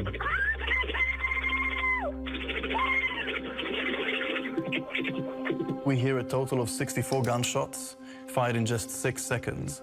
What we heard on the phone call, is there any evidence of any kind of crossfire in the area? No, what we're hearing are 64 gunshots that are all similar in characteristics, similar in loudness. The gunshots were happening roughly 74 milliseconds apart. This meant that the gun firing these shots was firing around 750 to 900 rounds per minute, which is in excess of what an AK-47 or a Kalashnikov will fire, which are the most common assault rifles attributed to Hamas. This range is consistent with Israeli army weaponry, such as the M4 rifle or the FN Mag machine gun on a Merkava tank. We can derive that for the shortest interval of 24 milliseconds, the shooter had to be 13 meters away from the phone, and with the maximum interval that we hear, which is 40 milliseconds, the shooter has to be 23 meters away from the phone. It puts us within a kind of ring around the Kia that's between 13 and 23 meters. Based off that range from the sound analysis, combined with satellite imagery and photos, they could see clearly who the fuck was in the car. Of the area around the car and gas station, they were also able to examine where the shooting could have come from. We marked all of the bullet holes that we could see from those images. There are holes which appear to be exit holes, so larger openings that are flared that we witness more on one side of the car than the other. So this gives us a kind of general direction as to the direction of fire. So there's one very distinct line of bullets that we can see at the back, the rear right-hand side of the car, which is a volley of about 30 or so bullets. We'll remember at the end of Fabio's analysis, we saw this ring. And what we're able to do is to superimpose this ring onto the site of the killing. And so we situate the 3D model of the car inside of the site, and we position it in its resting position outside the gas station. And we're also able to model the Merkava tank, and we're able to direct the weapons on the tank towards the car. And this is important because it allows us to... Basically, they're doing a way better investigation in the U.S. and Israel. Well, this investigation wouldn't be necessary if there was actual investigation from authorities, as in they know exactly down to the fucking name and birth date and residence of the person that was sitting in the fucking Merkava tank that they sent out there who slaughtered this family. It's their operation. Also, it's normal for these kinds of groups to investigate all of these war crimes because obviously fucking America's not going to investigate its own ally and Israel's not going to investigate its own wrongdoing. The only time Israel ever does any kind of investigation is, if you recall the famous story, they intercepted the International Criminal Court, the ICC's prosecutor Bensouda's phone, her telecommunications, to figure out exactly what war crimes, out of so many, because they're doing so many war crimes and none of it's going to get punished. They literally intercepted her phone to see what war crimes charges might come down the line, so they could actively go over there and act like they were investigating those. It's a real story. Barely made a fucking dent in Western media, by the way. That was a joint collaborative project by Israeli journalists from Local Call, 972 Magazine, and The Guardian. The Mossad intercepted the International Criminal Court prosecutors' phones specifically to figure out exactly which war crimes that she may bring charges to Israel on, so they could utilize complementarity as a fucking shield. They were like, we do so many war crimes, obviously, on a daily fucking basis. Let's see which war crimes that they're intending to prosecute, so that we can at least claim complementarity, as in, we have investigated those crimes that you're talking about, therefore you can't call us into the ICC for those specific war crimes, because we're a democratic nation. That's what complementarity is, ultimately, a shield for quote unquote democratic nations that are within the sphere of American influence. Within the sphere of American influence, that investigate their own personal war crimes, so that the ICC never has to, or the ICC never can, really. That's the real reason. To draw a line between the guns. Yeah, Yossi Cohen personally flew to the Congo to harass and threaten Bensouda as well. On the tank. And how is that even a thing? Two jurisdictions can't investigate at the same time. The idea is that even though, yes, there is this International Criminal Court, Western nations are democratic. Nations like the United States of America are democratic good nations, as in they prosecute themselves. So therefore, there's no need for a higher authority. This story specifically, the thing that I'm explaining to you, specifically shows that to be a shield for countries like Israel to defend themselves against any sort of legal scrutiny.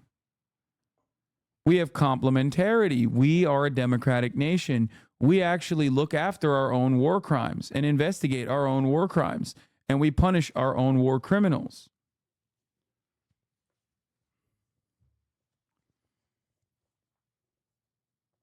The entry holes that we see on the Kia.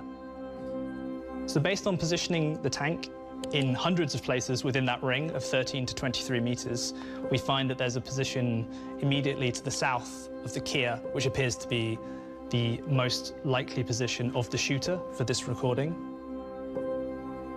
So from what you've assessed of the Israeli tank position, at that distance, is it likely the Israeli soldiers would have been able to see who was in the car?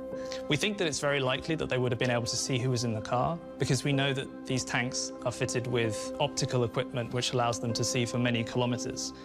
So yeah, it seems very likely that whatever was going on in the car 13 meters away would have been easily visible. Footage taken by rescue workers and journalists on February 10th and 11th also showed at least 2 different fragments from 120mm artillery shells, including this one made in the US. Due to the possibility of shelling in the area before and after the attack, it's difficult to confirm if these were from the munitions that hit the ambulance. But it appears to have been hit head-on, burning through the front and middle, and pushing the vehicle back.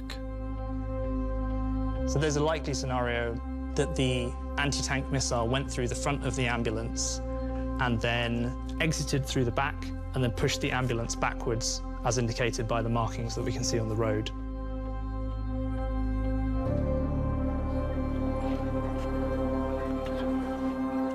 Hind Rajab's case, a 6-year-old child pleading for her life, shocked the world. When the State Department was asked about it, a spokesperson deferred to the Israeli military. We have asked the Israeli authorities to investigate this incident on an urgent basis. We understand that they are doing so. We expect to see those results on a timely fashion, and they should include accountability measures as appropriate. I want to ask you about the case of Hind Rajab. Shouldn't the U.S. itself be conducting its own investigations instead of just relying on Israel to investigate itself? This is one of many very, very troubling reports that needs to be investigated in an objective way. And I do not think that the United States should rely solely on... Guys, stop yelling at him. He's one of the very few people who like openly commissioned a report and has been like unimaginably critical of Israel, like out of fucking nowhere. Okay, calm down. The reason why they went to him is because he was actively critical of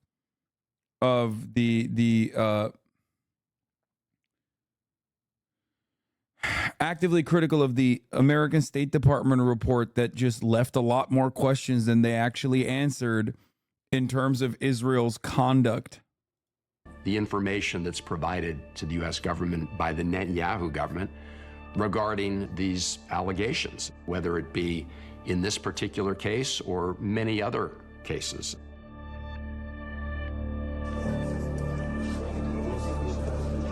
Under Biden's own arms transfer policy, the administration is supposed to ensure that its weapons are used in accordance with international law. But 3 months in, when more than 22,000 people had been killed in Gaza, White House officials made it clear they weren't looking into possible violations. Have you taken any action to this day to assess whether Israel is following the rules of war or not? I am not aware of any kind of formal assessment being done by the United States government to analyze the compliance with international law by our partner Israel. Why not? And how can you be sure then that the weapons and resources that the U.S. is supplying is under those guidelines? I would just tell you that we have not seen anything that would convince us that we need to take a different approach in terms of trying to help Israel defend itself. I think it's hard to overstate the extent to which here in Washington it's easy to throw international law out the window and pretend it doesn't matter. The purpose is simultaneously to maintain this idea that the US and Israel are operating in line with international and US law. And the second is to sort of undercut other calls for probes of accountability, right? To undercut the ICJ case, to undercut a potential Geneva Conventions conference. Kids in Gaza are now dying from the deliberate withholding of food. In addition, like, so much of the bloodshed that Israel has directly been responsible for, you can chalk up to it, even under the auspices of international law, to like mishaps, accidents, or even a miscalculation of the amount of Hamas operatives or high-ranking Hamas operatives in the region of a targeted bombing campaign. All of that, there is a defense for, technically under international law. Okay? Not that Israel hasn't violated those principles. Of course they have. Okay? But fundamentally, there is a defense for it under international law. Israel could claim like, oh, well, we miscalculated. We did this. We did that. Right? It just has happened, you know, thousands of fucking times. So obviously it's ridiculous to claim that. But what you have to remember is there's one area that they have no defense for whatsoever. and that is restricting humanitarian aid, specifically food and medicine. That is such a clear, glaring, obvious violation of international law, human rights law, international humanitarian law, that is the reason why so many people who would otherwise be in support of Israel can't help but recognize what Israel is doing as genocidal, including, but not limited to, the dude who created the Human Rights Watch, who, by his own admission, if you remember, said when the ICJ decided to take on the court case, when South Africa decided to sue Israel for genocide at the International Court of Justice, I was against that. That's what the guy who created the Human Rights Watch said. Okay? Which, by the way, is fucking still bullshit. But even that guy who said that he was critical of the South African court case, okay? Critical of the South African court case, openly now recognizes Israel's actions as genocidal. And his reasoning for it was the lack of aid delivery, restricting aid. To the horror of that news, one other thing is true. That is a war crime. It is a textbook war crime. As the civilian death toll continued to rise and starvation was spreading, some Democrats in the Senate began to push the White House to take steps to assess if U.S. weapons were being used by Israel in violation of international law. The Biden administration needs to more effectively use the levers of U.S. influence. We've had this pattern for a long time. Do you, in your most pessimistic view, see Israel ever be held accountable for anything they've done? Yes.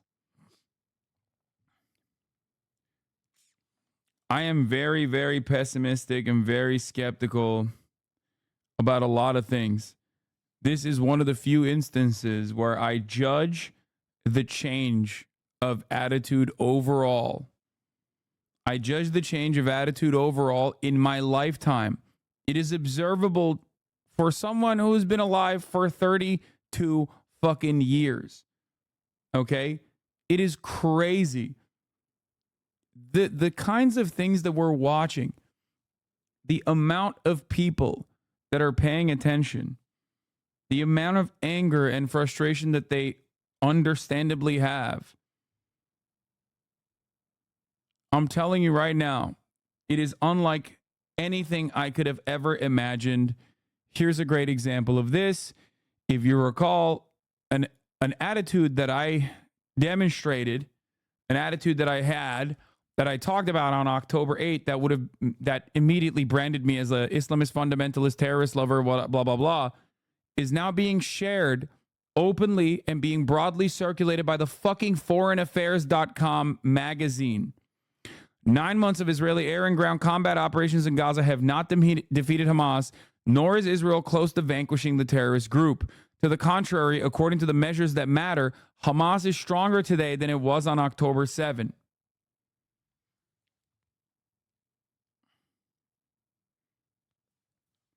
I never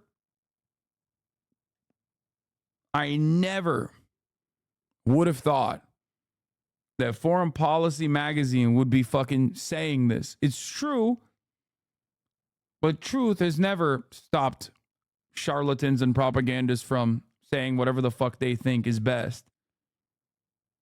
Where the President of the United States makes reasonable demands of the Netanyahu government, that the Netanyahu government then mostly ignores, and that nevertheless the United States sends 2,000-pound bombs. In addition to Hind's case, there were numerous incidents that raised questions about the United States' continued support. Like this one, when Israeli forces opened fire on Palestinians desperately trying to get food, killing more than 100 people. And here, where footage shows Israeli forces targeting unarmed I think it's the opposite. More Gazans died from airstrikes than from starvation. Blockades are allowed under humanitarian law to some extent. I think the ICC will go after Bibi for the airstrikes. Would like to know your perspective. Hi, chat. No, I think like the airstrikes are obviously an open territory for war crimes as well. Make no mistake. Especially deliberate targeting of civilian infrastructure and the deliberate targeting of civilians. Including but not limited to the things that we are looking at right here on the screen. But restricting humanitarian aid is open and shut collective punishment. That's it.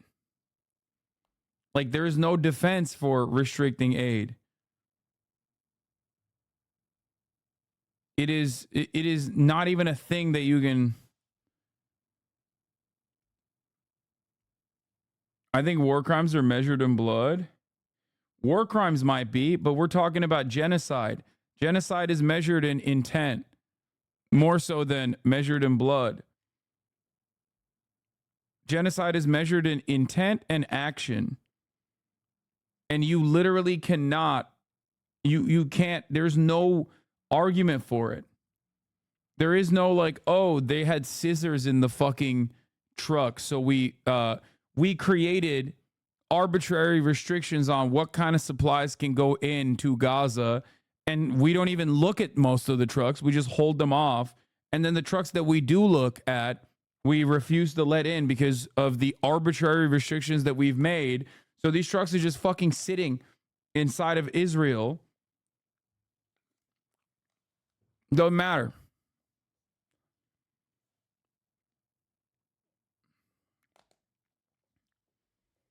Like, that is collective punishment. At least for like legal clearance, at least for like for trying to set up a legal defense, you can always make the argument that you had bad intel. You can always make the argument that like you were trying to kill a militant and then you accidentally killed every person in the fucking building, right? Maybe the munitions were stronger than what was necessary, whatever. Not to say that this is actually a good retaliation or a good legal defense. I'm just simply saying that there is like a defense for it. There is no defense for refusing to render aid, just like there's no defense for blowing up a fucking tent camp, just like there's no defense for blowing up a humanitarian aid convoy that engaged in deconfliction with the state that was comprised ultimately of Westerners, just like there's no defense for any number of different things that they've done. Okay, when you say we are not going to fucking give them food because they're human animals, and then you literally follow up on that, that's it. It's genocide. You're doing genocide. Anyone who's followed this conflict for years, me included, will confirm that. We're in uncharted territory, and there are too many bodies to sweep under Israel's already blood-drenched rug. It won't happen fast, but we're seeing the contradictions of occupation in the territories play out louder than ever, and this time people are watching. Yeah. There's technically no defense for blowing up every hospital or destroying civilian infrastructure either, but at least they could be like, at least Israel tried to do propaganda early on to be like, see, this baby, this cradle has Hamas textbook.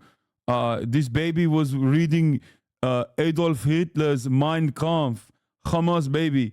Now they don't even do that. They just keep murking because like people basically have gotten used to this slaughter in some ways. In other ways, it's also slowed down. I can't believe I'm saying that. They're only killing like 100 children a day. You know what I mean? Instead of like 1,000.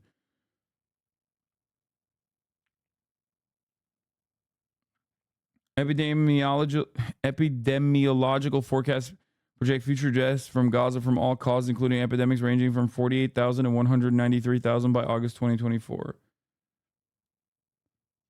Civilians in Khan Yunis. Despite seeing attacks like this, by April, it was not clear how thoroughly the administration was assessing possible violations of international law. We continue to look at incidents as they occur. The State Department has a process in place. And to date, as you and I are speaking, they have not found any incidents where the Israelis have violated international humanitarian law. They know that those weapons are used in the commission of war crimes, including the deliberate targeting of civilians. It also doesn't get talked about often, but Israel had a special ops team go into a hospital and shoot people in their beds. Yeah, that was in the West Bank, by the way. That wasn't even in fucking Gaza. That was literally in the West Bank. Amnesty has provided evidence that the US administration has not rejected and has not denied. What are we to conclude from the US position here? That they tolerate the... Cutting off food and water isn't a genocidal act, especially given that they really haven't cut off food. There are problems getting aid into areas in Gaza, but it's not because Israel has a policy of cutting off food. Israel absolutely has a policy of cutting off food. Defense Minister Yoav Gallant quite literally said Israel is cutting off food.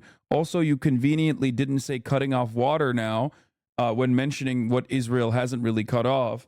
And Israel has cut off electricity, water under numerous different circumstances at the direction of a person who currently has an application for a warrant for his arrest, Yoav Gallant, the defense minister, okay, who openly fucking stated that.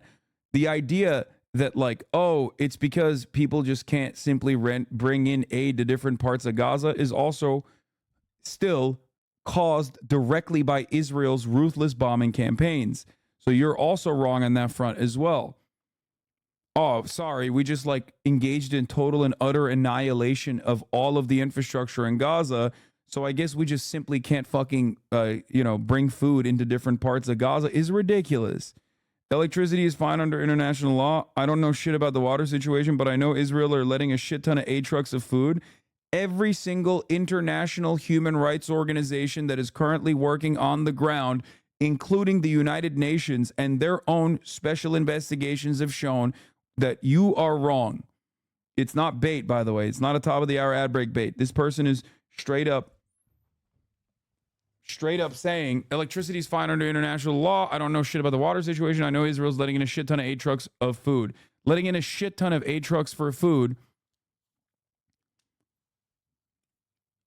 as long as the aid is still not as long as sufficient aid is still not being let into Gaza, doesn't change the dynamic here, does it? Don't they say the trucks have weapons, though? Not really. They rarely ever. Either they hold it off for random reasons, or if they do look at trucks, sometimes they'll just send back a truck specifically. Bro, they close off border crossings. What are we talking about? No, they literally just straight up shut down border crossings or have a finite amount of trucks that they will let in through borders. And then any truck that is past that point, they just don't allow. They are letting them into the strip. They just can't get to the areas in the strip because of various reasons. Part of it is up to the IDF being trigger happy. Part of it is because of Hamas. See, notice how you backed away from, oh, the infrastructure is broken. And now you're saying, well, the IDF is trigger happy, as though that's a minor concession that you're going to give me, as you're like walking through the steps of genocide denial. That's bullshit. Part of it is because of Hamas is bullshit. Okay?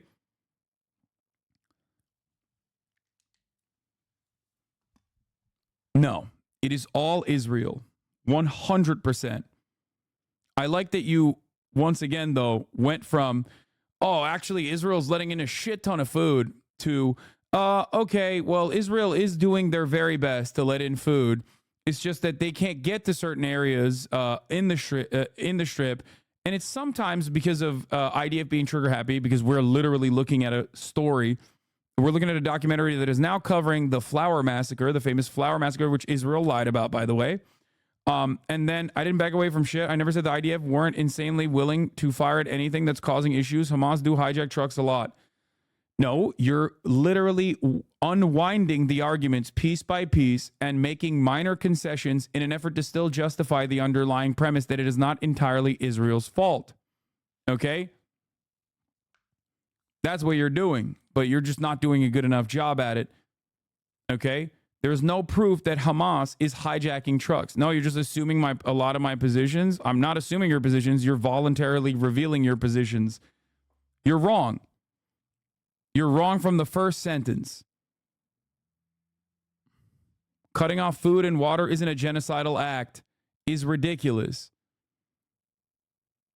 Cutting off food and water from an entire population is a genocidal act.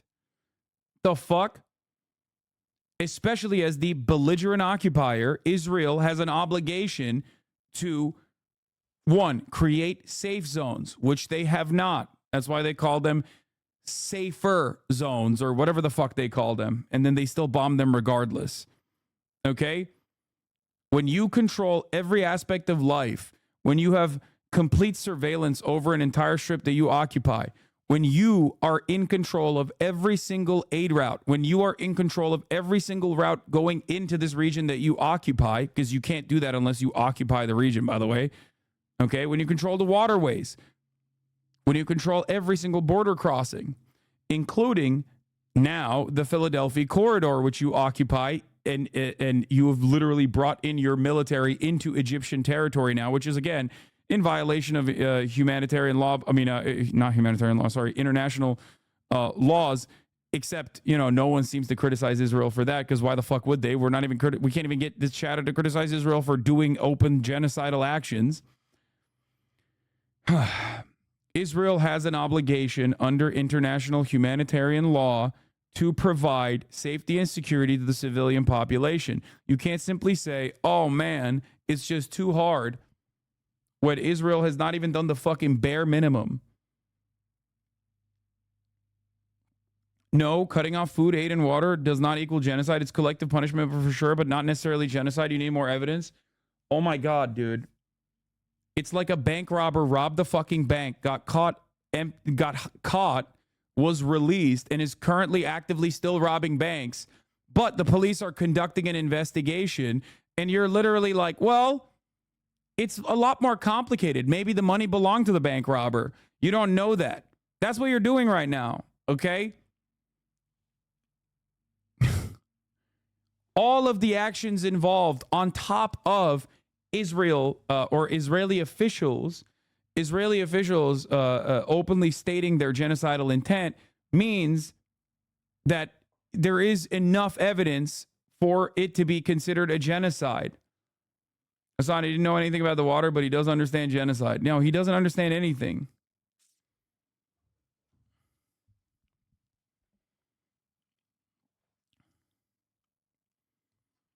Also, there would be no reason to even have genocide studies, genocide historians, any kind of international human rights if we can only prosecute genocide after the fact. I hope you understand that. Although the court process will obviously still take a very long time to be concluded, and regardless of what their determination is, I fucking see it with my own two eyes, and you could too if you literally fucking had a semblance of humanity. A chatter said this earlier, and I think is a very powerful statement, okay? You see the images on the ground in Gaza, and you either recognize the humanity of the Palestinians, or you lose sight of your own humanity in the process. And it's true. This is a chatter who has lost sight of his own humanity. They haven't been meeting their obligations under international law, but that doesn't mean genocide. They've never met their obligation to provide warning to people about the strike civilian areas, even in prior wars. Has every Gaza war been a genocide? I mean, I think Israel is I know Israel is an apartheid state. Do you? Let's have that conversation. Every single military siege has been an ethnic cleansing campaign run at the behest of the ultimate Zionist project of displacing and making Gaza not habitable. The West Bank is absolutely a system of apartheid. Oh my God, liberal Zionists are so fucking dense. Okay, so you think that the West Bank is absolutely a system of apartheid. Great. Okay, do you think that the government, the military occupation that is doing an apartheid to 2.5 million Palestinians, that is currently also engaging in a bombing campaign where they are actively and deliberately, through AI targeting systems, targeting all matter of civilian infrastructure with the specific purpose, in my opinion, that it's because, remember, you are recognizing that it's an apartheid state. Oh my God, I think this has to be a Destiny fan who literally went to the West Bank and saw the conditions there, and like even his fucking ass couldn't come to terms with the apartheid denial after that. And that's the reason why he's now saying the West Bank is absolutely a system of apartheid. Do you have any opinions of your own, or do you only channel the positions of your favorite online commentator who has been genocidal from the jump? And when he moves on a position, you move alongside with him. Do you think that a government that is capable of doing an apartheid is also capable of engaging in ethnic cleansing, especially when they directly told the world that they are doing that and then followed through on it?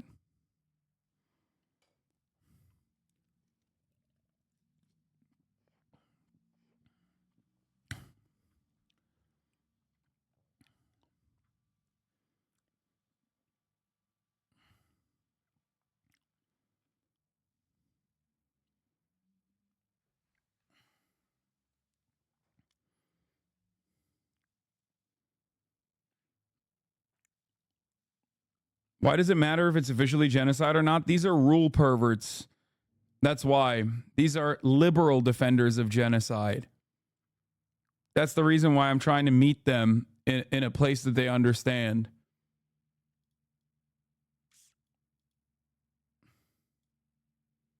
That's why.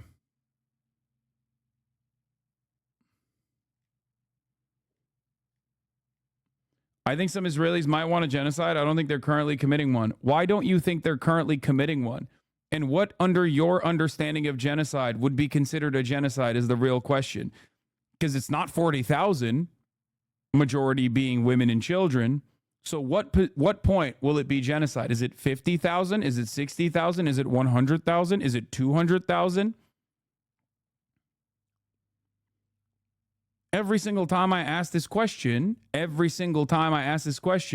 chatters come up with the most psychotic percentages.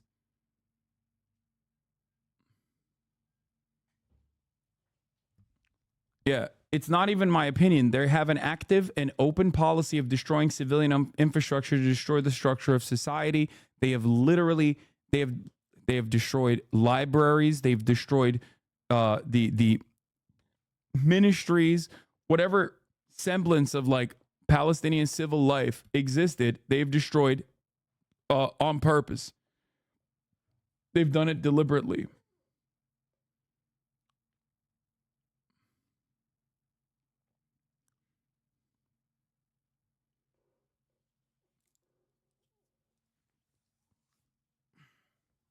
Anyway, like I said, it doesn't have to be a complete ethnic cleansing for someone to consider it to be a genocide, even under international law. Okay? If you care about the rules and norms, you have to recognize. But didn't Palestine vote Hamas into power? Come on, bro. At the top of the hour, there's a 3-minute ad break, dude. And you fucking think that this was a good enough way to do a debate? You should vote again if you think that that was a good fucking debate. Here's the 3-minute ad break now. Suck my dick. I think a genocide in this context would look like a carpet bombing campaign. They have the power to kill most people in the Strip at this time, but they have let a lot of people flee that they didn't have to. That is insane, brother. That is insane. Israel still has an obligation to be able to get unlimited fucking munitions from the United States of America, and they have done that. They have literally carpet bombed the entire fucking Strip. What are you talking about? You're literally saying, under my understanding of genocide, it would look like a carpet bombing campaign, which they have conducted. Damn near entirety of the Gaza Strip is uninhabitable. What the fuck are you talking about? How do you think that happened? Was it a natural phenomena, or do you think they did that deliberately? They have the power to kill most people in the Strip this time, but they have a lot of people flee that they didn't have to. Of course they have to. Let me explain something to you, okay? Israel does not have the munitions to kill every single Palestinian right now. They don't. They don't have the munitions to be able to do so. They do not have enough political cover to be able to do so. So what they're doing instead is blowing up as much of Gaza as they possibly can, okay, while engaging in forcible displacement of an entire ethnic population that it is currently the belligerent occupier of.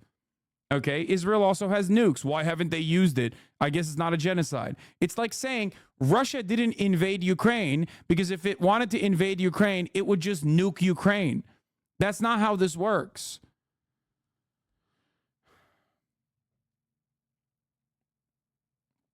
It's not been like Dresden, like carpet bombings. A lot of the strip is blown to bits, but there are parts of which aren't. Wait, what? Do you think Dresden was a genocide? What are you saying? You're not making any sense. If people have nowhere to return to because everything else has been flattened, which, by the way, everything has. Look at satellite images, please, for the love of Christ.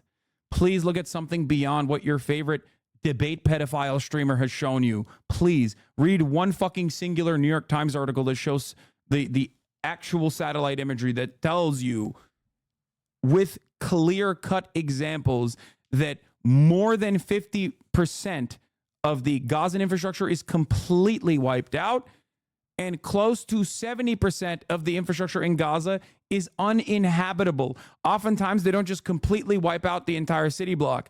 They render it useless, okay? Makes it impossible to live in. It is dangerous to go inside of those buildings. Here, look at any number of different before and after videos to get a better understanding of whether you think they have carpet bombed the entirety of the fucking strip or not. That is crazy.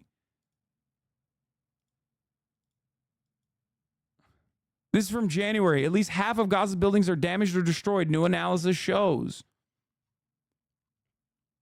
About 1.7 million people, more than 80% of Gaza's population, are displaced, with nearly half crammed in the far southern end of the strip, which they are now bombing and invading as well, by the way. Israel has deployed literally multiple nukes at this point in Gaza. Multiple. Okay? They should have been far more surgical, but carpet bombing is when you wipe out everything. They are wiping out everything. What are you talking about? Look at the images. They're literally wiping out everything. What are you saying? This is akin to looking at a fucking Holocaust camp, looking at a death camp and being like, they have showers there. They have a pool there. What are you talking about?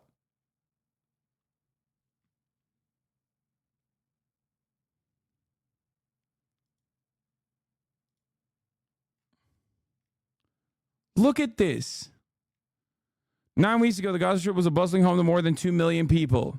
But now the entire area, the port of Gaza used to be a lifeline for the Gazan fishing industry with a fish market next to the shore. Entire area gone. Multiple craters can be seen on the pier and waterfront restaurants and hotels that have been destroyed by the strikes. This is what it looked like. This is what it looks like now.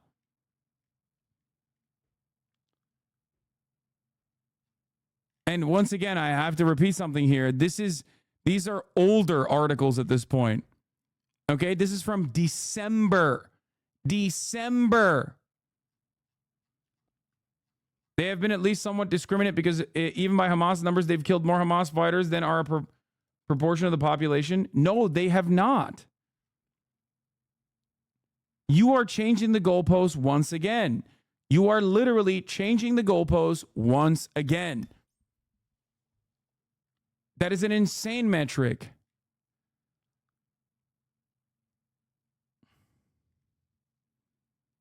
Look at this. This is not discriminate bombing. You think there's Hamas militants in every one of these buildings? Like, are you fucking delusional? 6,000 out of the 30,000 is more than 30,000 out of the 2 million is a ridiculous number, especially because Israel has like Israel, the IDF has reservists, so their numbers are obviously going to be much fucking larger. What are you talking about? What a cool way to try to massage those numbers, dude. What a cool way to massage those numbers. No, the real fucking number that you're supposed to look at is how many Hamas militants they've killed officially, okay? Not the Israeli numbers, but the actual number of Hamas militants they've killed versus how many civilians they've killed, okay? And guess what? What do IDF reservists have to do with anything here? Because that is the only way that you can try to fucking massage the number in a way that you can make it seem like what Israel is doing is not as damaging or as consequential as what Hamas did on October 7. Okay? Maybe you weren't aware of the reasoning as to why someone gave you these numbers, but that is the only way. Okay? The only way that you can try to massage the numbers in a way that like even makes it remotely, marginally better than the Hamas military operation on October 7, which killed less civilians per enemy combatants than Israel's operations since October 7. Okay? I'm bringing up October 7 because I know the real reasoning behind that percentage is because Hamas and Palestinian resistance, like Palestinian militancy, is much smaller in comparison to the number of Israeli occupying force people, including reservists, versus the overall Israeli population. They're not being discriminate. You cannot say they're being discriminate when by your own numbers, it's 6,000 to 40,000. It's not 30,000, it's 40,000. 6,000 to 40,000 is not discriminate, especially when we were talking about civilian infrastructure and you personally are using now the deaths, the death toll, okay? If you think those numbers imply that they were being discriminate, Israel's being discriminate, if it's 40,000 to fucking 6,000 is discriminate, then Hamas is infinitely more surgical in their military operations. So you are now officially not only a justifier of October 7, but you are a obvious defender of October 7. You're the biggest fucking defender of October 7 I've ever met, as a matter of fact. I'm saying they're being discriminate. Do you also recognize that Hamas was being discriminate and surgical then? Is that what you're saying? Not an act of terror, but a military campaign? Is that what you're saying here? Because they were being significantly more discriminate as far as death of enemy combatants, military members, versus death of the civilian population.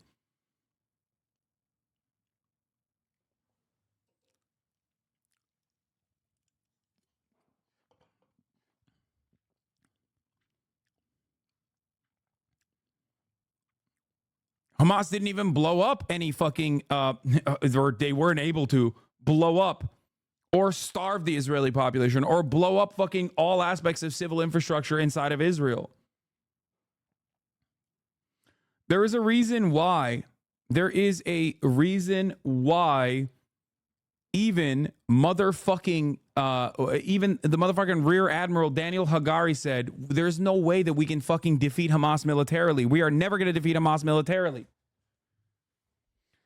The death percentages on October 7 were because the IDF intervened halfway through and Hamas fighters only really came across IDF fighters on the second day. Excuse me. First of all, that's literally not true. The first military campaign directly was at the 8200 base, the surveillance base in the Gaza envelope. So you're fucking wrong on that front too. God damn, you are so wrong. Holy shit. And secondly, it doesn't matter. Ultimately, it still shows clear-cut definitionally that the October 7 operation is infinitely more precise and more surgical than what Israel has done. You straight up cannot argue against that. If you think that what Israel is doing is discriminate, which I do not, by the way, but if you think that what Israel is doing so far for the past 9 months is discriminate bombing and totally fucking permissible, totally valid, not war crimes, not genocidal. No, as in they didn't come across civilians on the second day. They only came across IDF soldiers, thus the proportion. No, I understood what you were trying to say, which is why I told you that you're wrong.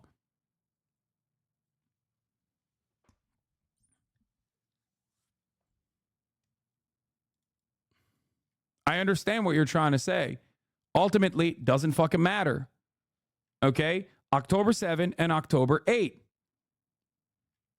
The number of enemy combatants versus civilians that were killed on October 7 and on October 8. No, you didn't. You took it as they didn't come across IDF fighters on day one. No. Their first targets were military bases, okay? They killed a shit ton of IDF soldiers on day one. You're wrong. Not that it fucking matters. You want to know why it doesn't fucking matter? Because October 7 and October 8 combined, in comparison to the last 9 months, still shows that the Palestinian resistance groups were infinitely more precise and more targeted than Israel's discriminate bombing campaign, in your words. If you think that what Israel has done so far with all of its weapons capabilities is discriminate, okay, then you have to sit here and say Hamas is the lesser evil. I need you to say it. I need you to openly state it. Because, I mean, first of all, I do believe that. I will tell you. I think, yes, Hamas is significantly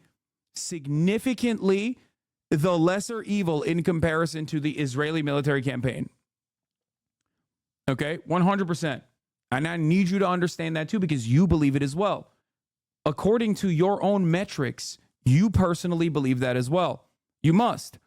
You have all the underlying premises for that reality. You just don't want to say it.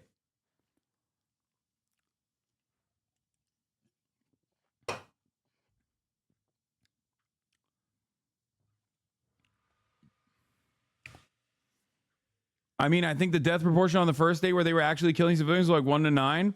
Brother, on the second day, they met with the IDF. Guess what? Ultimately, the death of civilians versus the death of enemy combatants is a significantly better proportion. 2-day campaign. Go ahead. Go ahead.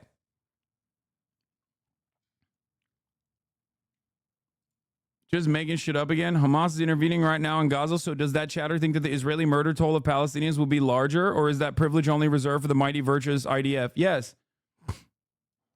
The second day they couldn't kill civilians because of the IDF, not because they were benevolent. Wait, you are once again operating under the same principles. You literally are admitting that Israel is literally mercilessly murking the civilian population. With or without any sort of Hamas presence there. Do you think Hamas has the capacity to fucking fight back against the Israeli Air Force? Is that what you're saying? You're trying to move the goalposts in a direction, and no matter what happens, because of Israel's sheer brutality, sheer cruelty in the way that it conducts its military campaign, there's no way to argue out of it.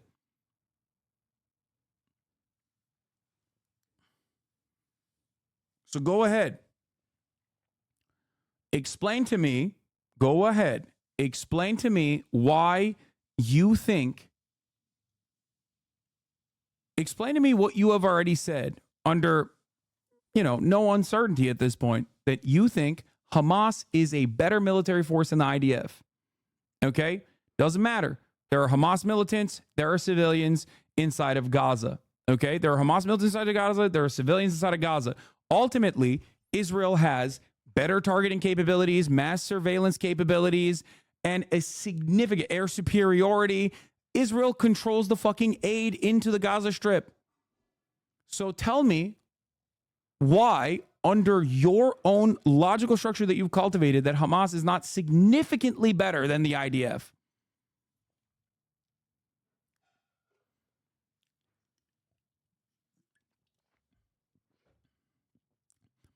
I say this because this has robbed you of your humanity, by the way. I hope that you can maybe, open your eyes to the reality that you see. I don't know if you will, but this is what it used to look like. This is what it looks like now. This is what it used to look like. This is what it looks like now. An entire neighborhood carved out.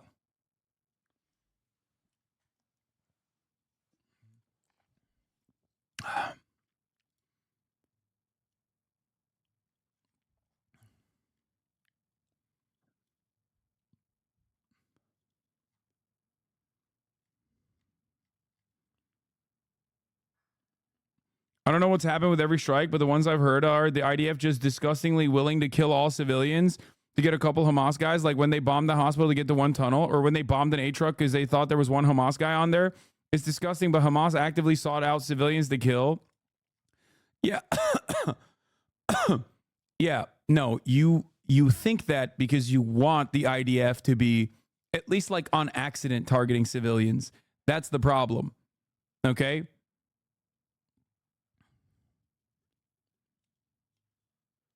There is no fucking Hamas guys in World Central Kitchen. There was no Hamas guys at there were no fucking massive complex tunnel structures that was actually a command and control center under Al-Shifa. They just lie and you take it for granted. There was no Hamas when Hind Rajab was mercilessly slaughtered by an Israeli tank. There was no Hamas inside of the ambulance that actually engaged in deconfliction with the Israeli government. The Israeli military offered a specific route to the Palestinian Red Crescent ambulance to go to the car that the 6-year-old was standing in alongside her dead relatives that Israel had mercilessly slaughtered hours prior. It took them hours to even give them the authorization. That authorization meant nothing because the Israeli occupying force murdered the people in that ambulance, blew up the ambulance as well. They knew the ambulance was coming. They approved it. They took hours to approve it, and they still fucking killed the Palestinian Red Crescent members.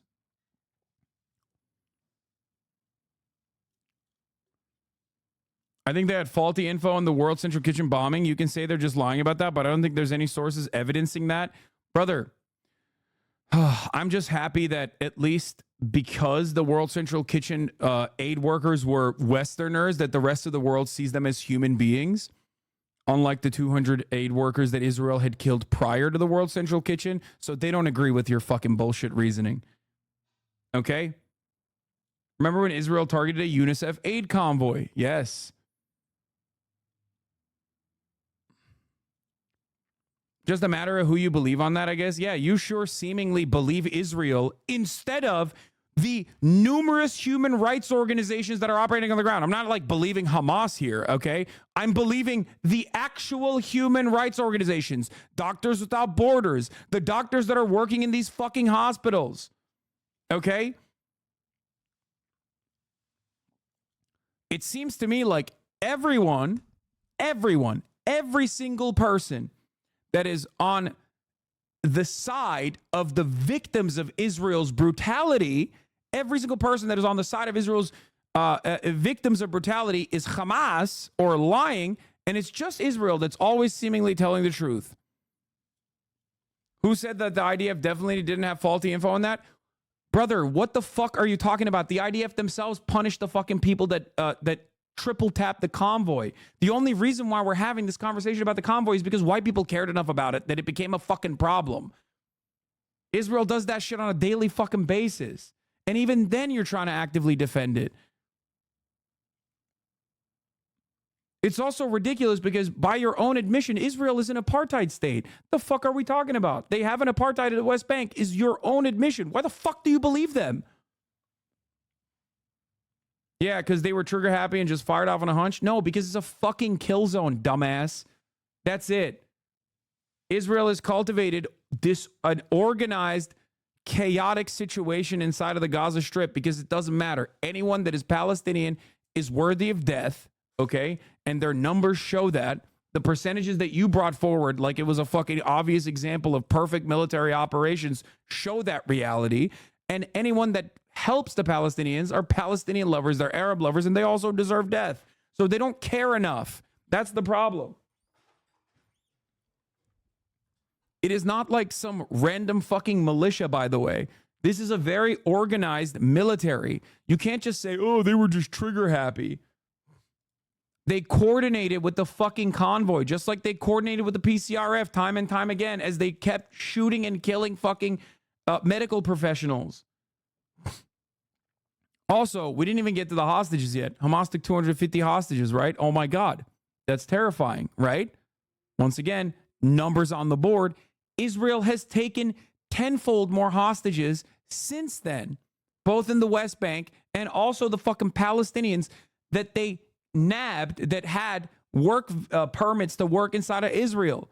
They tortured them. They killed them in their concentration camps like Sidi Tayman. You have no defense for that either. They literally anally raped them with fucking hot prods and murdered one of them, according to the New York Times. That's not my assessment of the situation. I'm not believing Hamas. I'm listening to the fucking New York Times.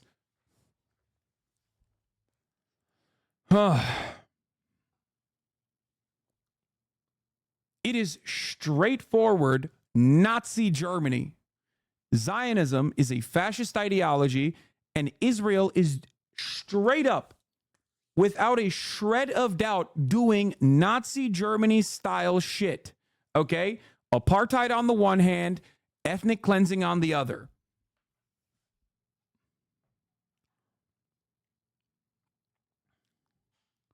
Yeah.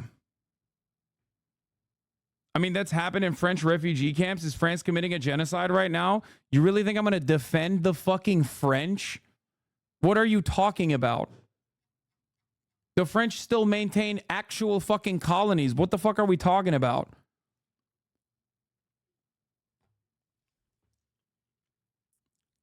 $3,600 held in administrative detention as of right now. 900 plus are illegal combatants, also held without a trial or a charge, by the way. That is holding a hostage. It's more than 10, by the way. It's more than 10x. 250 on the Palestinian front, which, by the way, also had prisoners of war, which we're considering hostages now because it's Israel. So obviously Israel is always the victim and never the perpetrators. So even the IDF are technically hostages. They're most of the people remaining in Palestinian captivity that haven't been fucking mercilessly slaughtered by Israeli bombs are, you know, for the most part, IDF soldiers. They're not hostages. They're prisoners of fucking war.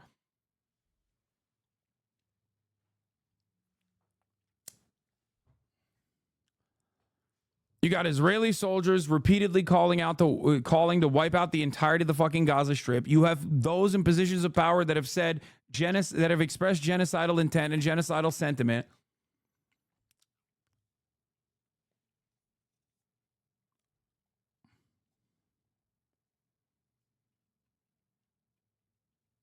They're so dumb.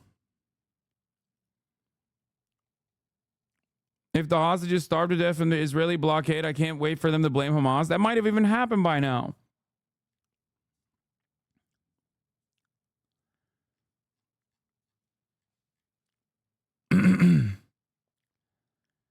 Yes, debate lords are very bad at debating, but to be fair to them in this circumstance, this is not a debatable position. It's not a debatable prospect. You are doing Nazi style Holocaust denial, and the Holocaust is happening in 4K every single day with like those who are perpetrating it openly fucking stating their desires to do it. So it's a difficult prospect to begin with. Piece of shit Nazis at least have the benefit of like talking about history. So most people have to do the reading. And you can lie about history. You can't lie about what's directly in front of people's eyes, or at least successfully lie about what is directly in front of people's eyes. That's the problem.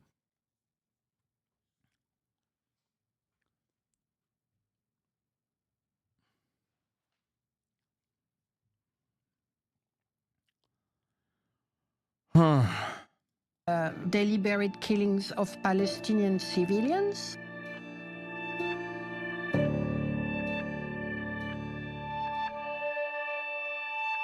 Yeah, let's run that back. It doesn't show the blood. Here. Look at this AI footage. Civilians?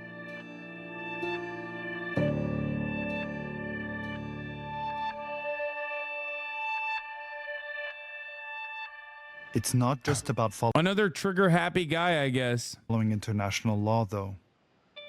There's also a key domestic human rights law that hasn't been enforced. The Leahy Law. It prohibits assistance to foreign military units that commit abuses. For most countries, before we provide the assistance to a unit, we vet that unit for potential human rights violations. In the case of Israel, we provide the assistance first, and then essentially we keep an ear out for potential allegations of gross violations of human rights. To date, that process has never resulted in a unit of the Israeli security forces being sanctioned by the US, despite very credible allegations of gross violations of human rights, including You extrajudicial can't see, killings. but he was holding up a copy of Mein Kampf, actually. You know? Torture, forced disappearances, and rape by Israeli security forces. In April, the administration said they found credible evidence that specific Israeli units committed abuses before October 7th, but that they would not suspend aid because they believed that the Israeli government had taken steps to deal with the violations. Do you think that lack of enforcement could have an impact on the conduct of Israeli military units if their top arms supplier isn't enforcing accountability mechanisms?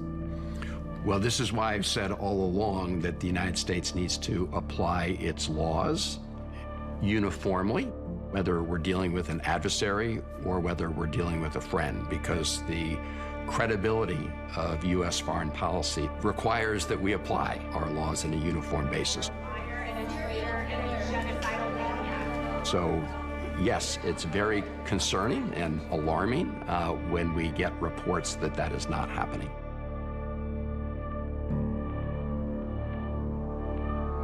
We found gross violations of human rights committed by individuals in 5 different units. When it comes to the Leahy law that you referenced, a critical part of that law Yeah, I dare you to bring up my message. What?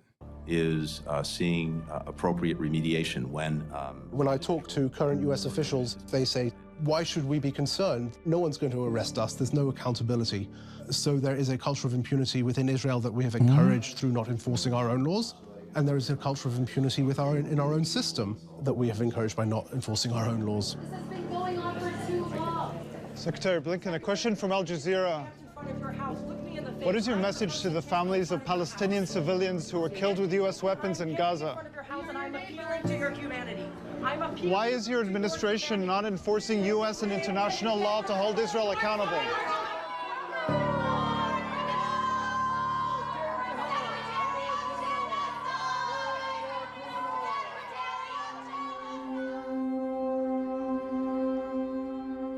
Throughout the war, there were numerous allegations of human rights violations by Israeli forces.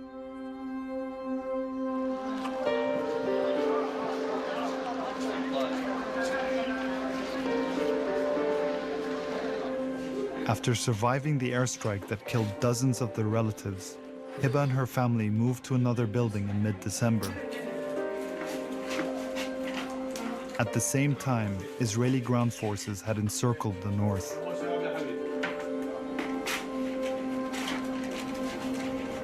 The inaugural chief prosecutor of the ICC knows just the blockade of Gaza, just that, could be genocide under Article 2C of the Genocide Convention, meaning they're creating conditions to destroy a group.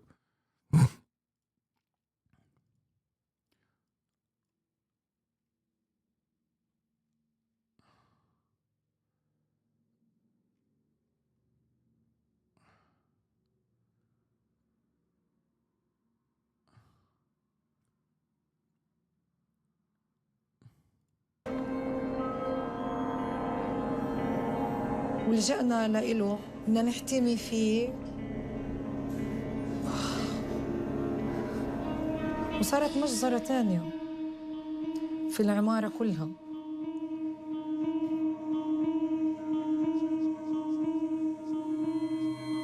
دبابات على باب البيت كانت محصرانة والجرافات، وقعدنا أسبوع كامل وهي القذائف تنزل على العمارة اللي إحنا كنا فيها ومحاصرين، والتخم الكواد كابتر شغال 24 ساعة علينا كان.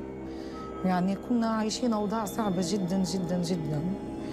No, you don't get it. These guys who were allowed to flee were secretly still harboring Hamas, though. That's why the quadcopters were targeting them. وما في أي حياة كانت. See, Israel could kill them if they wanted to. They just simply wounded them so much that, like, other family members had already died because they couldn't fucking get the adequate treatment necessary. Children.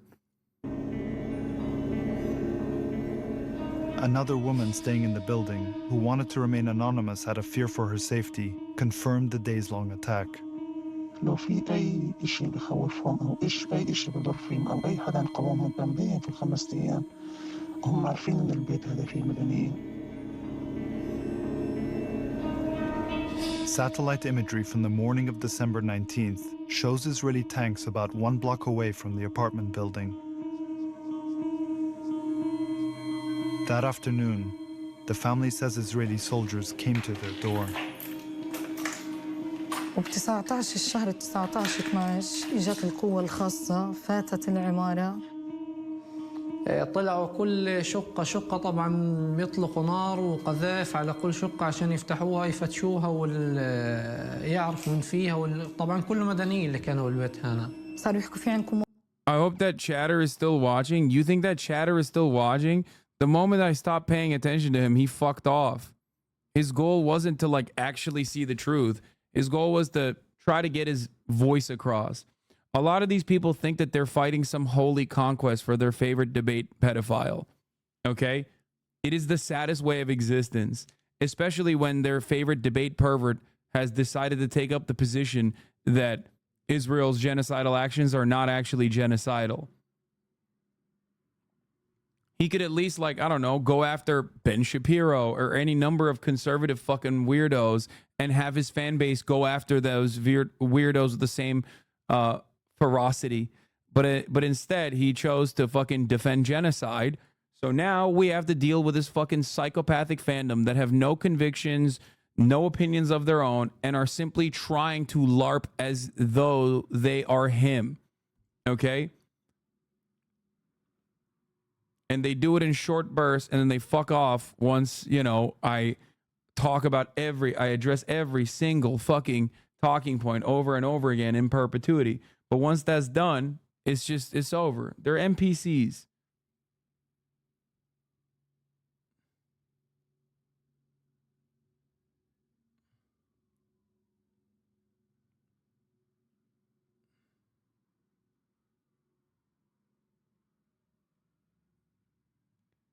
Those opinions will change in the upcoming months. I suspect that like Divorcelli's own personal convictions have changed now that he's seen the conditions in the West Bank. That's why that chatter came in hot and said, no, I absolutely think the West Bank is apartheid. A couple of months ago, he would have said that's not the case. مقاومين حكينا لهم ما في عندنا أي حد من المقاومين كلياتنا مدنيين وكله عندي أطفال. أخذوا ابني الشاب على المطبخ صاروا يضربوا فيه بلشوا يضربوا فيه ببطنه وفي راسه. ضرب أبوي دبوه عن الدرج ورجع قال له اسجد هنا اركع. There was another family in the building that day, the Anans and their in-laws. رفعنا ايدينا ايش له وعيش احنا وعينا مسكوا بنتي وابنها طفل صغير يعني يمكن 8 سنين او 9 سنوات قالوا له اطلع صار تطلع فينا كده رعب وخوف شفت الخوف في عينيه واحنا ضلنا قاعدين عريانين في عز البرد بعد ساعة ياخذوا ولد من اولاد يضربوه خذوه في زاوية من الزوايا بعد قال له قوم خذهم وانزل بقول له وين؟ بقول على اليم على البحر. طب انا عارف انه اولادي فوق وبقيت العيله فوق طب ايش بدي اسوي فيهم؟ Ahmed says he was forced to leave while the rest of his family was upstairs, including his son Yahya. أول ما خشوا قلنا بصوت واحد إحنا مدنيين مدنيين خشوا طخ عشوائي أول واحد استشهد زي ما أنت شايف أبو حمدي الغاليين جوز أختي هذه عبايته رحمة الله عليه هيدا طخوه طلق في راسه والثاني في قلبه الجنود كانوا هان شي بيتكلم عبري شي بيتكلم انجليش بيحكوا مع بعض لأنه يعني جيش نظامي يعني بس طبعا لا سؤال ولا ايش اسمك ولا رقم هويتك ولا أي شيء.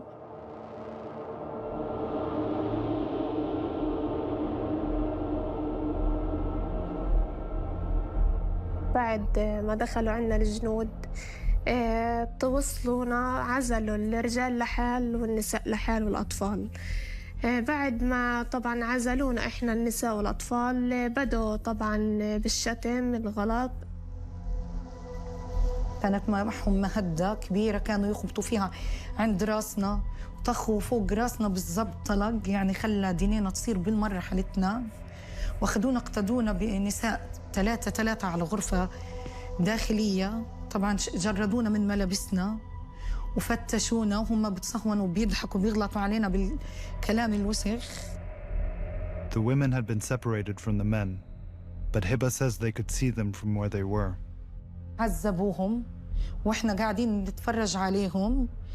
كسروا فك جوزي، كسروا له هاي الجهة كلها صار عنده نزيف، عذبوه على ايديهم يخبطوا فيه في الكلاشينات على ايديه لحد ما ايدين جوزي كلهم صاروا دم يسيلوا، وابني كذلك كسروا له كل جسمه. بعد كده بلشوا طبعا شلحهم كل هدومهم بس بالبوكسرات وخلوهم يناموا كده على الارض. The survivors say the Israeli soldiers then executed the men in front of them. بلشوا في الاعدامات قدام عينينا كنا، ما خلوا ولا حد، يعني عملوا ساحة دم قسما بعزة الله يوم ما بنتسى ولا حينتسى. At least 11 men were killed, including Hiba's husband, Ayman. Yahya and Odeh were both injured and passed out, but they survived. في شخص جنبي جد يقف، يعني بدي اطلع، صار اطلاق نار بشكل مش طبيعي عليه. طبعا انا كان غير التعذيب اللي عذبونا اياه، من كتر التعذيب كان مغمى علي.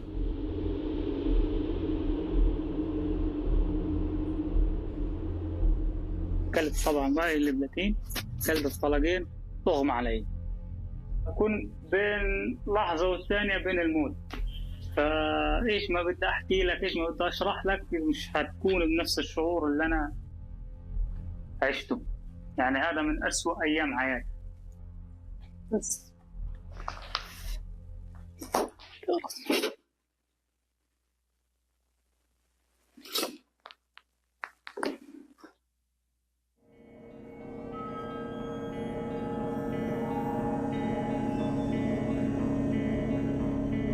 According to survivors, after the executions, the soldiers left but were still outside the building. أنا لما أخذت أختي ندى في حضني قعدنا الشقة اللي قبال الشباك. في هذا الوقت قعدنا شوي، بعد يمكن تقريبا 3 دقائق بدأوا يرموا القذائف. خلص القذائف لما بدت الكواد الطخ صوتها انقطع. بعرفش إنه هي استشهدت يعني. جتها شظية في عينها وهي مفتحة، بنتي استشهدت وهي قاعدة بتطلع. Nada was 4 years old. وهذا بلوزتها إنه الذكرى تمتها منها إلنا.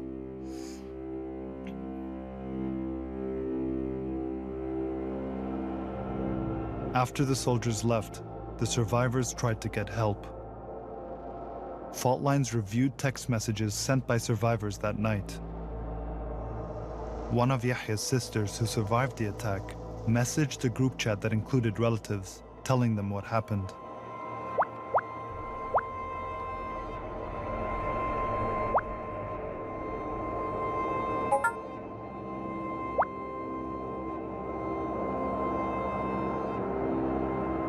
And then one of Yahya's brothers, who was outside of Gaza, sent a voice note pleading for someone to find a way to help his family. أي واحد، أي إسعاف، صليب أحمر، أي حد يروح عندهم، بدهم يخلوا بس يطلعوا من الدار، مش عارفين يطلعوا، واقفين على باب الدار اليهود.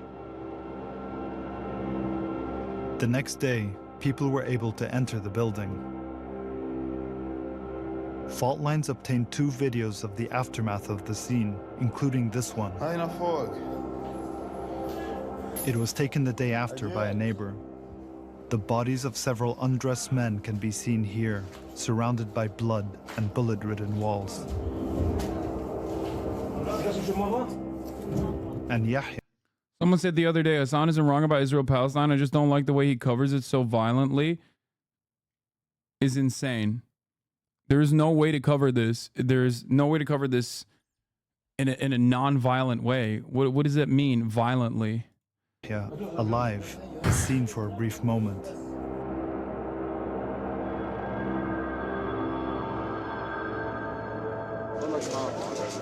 After this, survivors were taken to the hospital, as seen in this Al Jazeera report.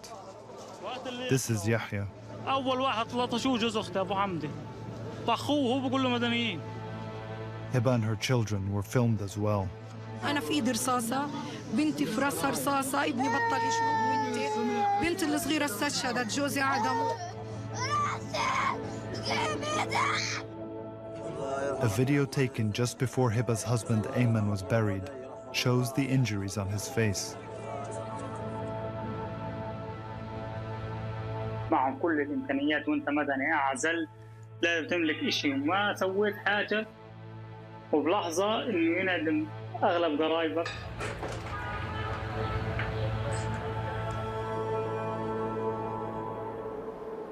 عمي وابن عمي وكان جوز أختي من دار العشري وكان في برضه اللي هو ولاد أختي اللي هو أولاد الشهيد اللي استشهد فيهم.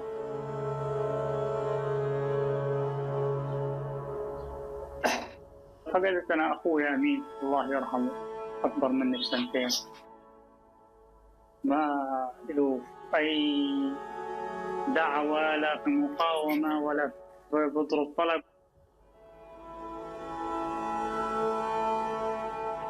ما ظنيت إن في بني آدم يعني ممكن ينسى موقف زي هيك.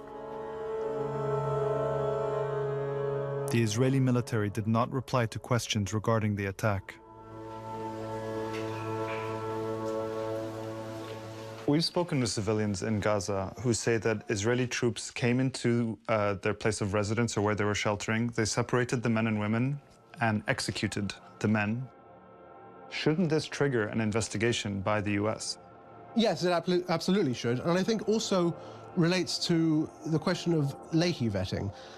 Had we, for the last decade, 2 decades, been applying the law as it is written, would we still be seeing some of these atrocities by Israeli forces? And certainly would we still be seeing these TikTok videos being made of IDF soldiers documenting their own war crimes?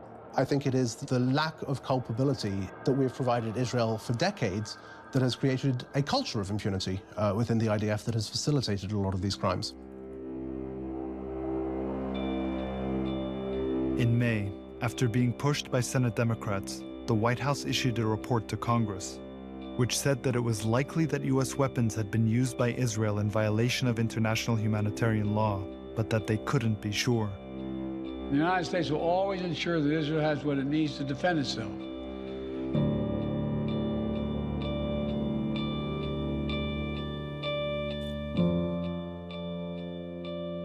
As Israeli ground troops began to enter Rafah in May, the Biden administration submitted a new weapons package for Israel to Congress.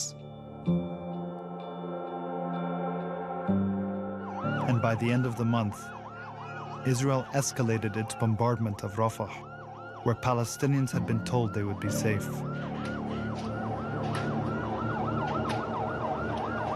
Do we have memory? Does the world have memory? I will remember the United States as having allowed for the commission of the worst possible crimes against Palestinians. I will remember the United States as having failed in their obligations to prevent those crimes through their very powerful position in the world and vis-à-vis Israel.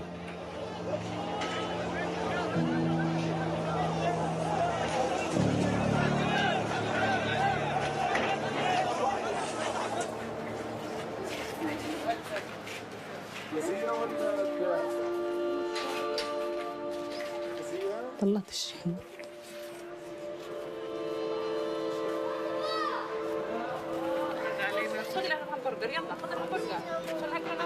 زياد كان كل ألعابه لما يشتريها يشتري ألعاب أطفال، يشتري سيارة، يشتري مسدس، يشتري دباديب، يشتري أشياء أطفال. إياد الآن إيش بيشتري؟ بيشتري عروسة إلها كروسة بصير يمشي فيها وبيحكي لها يلا يا هنود امشي. امسكي العروسة نامي يا هنود.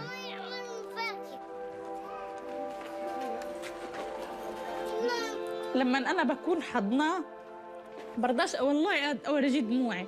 كان بيقول لي انا حاسك بتعيطي، امانه ما تعيطي. بقول لي انت يا ماما قويه، مش هنود قالت لك انت يا ماما قويه.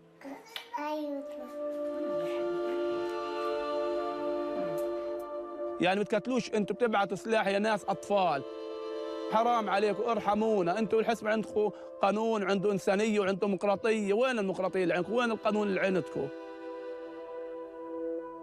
We wanted to speak with the White House and State Department to discuss the administration's role in the war, but they declined repeated interview requests. في هاي الحرب أنا فقدت أكثر ناس مقربة لقلبي، طبعاً جوزي، نور عيوني، بنتي، نبض قلبي، أغلى الناس إلي أنا فقدتهم وراحوا. كل ما أتذكرهم قلبي للأمانة بنفرج.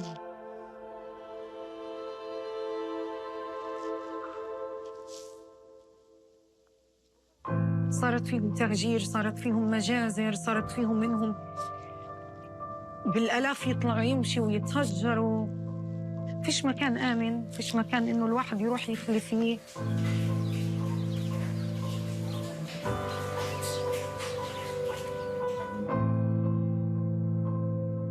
It could take 80 years to rebuild Gaza, according to the UN. But the war hasn't just destroyed Gaza. It's upended the system of international laws that was supposed to prevent these types of atrocities from happening. The rules that were supposed to bind us together to prevent the worst from happening, to prevent us from committing the worst on others because we are capable of doing it, those rules are no longer applicable. And once you justify the violations of those rules, you are basically saying the rules are no longer applicable. And everything we created after World War II, that's up for rewriting. And trust me, it will not just be the United States and their allies who are going to do that. They have opened the door to hell.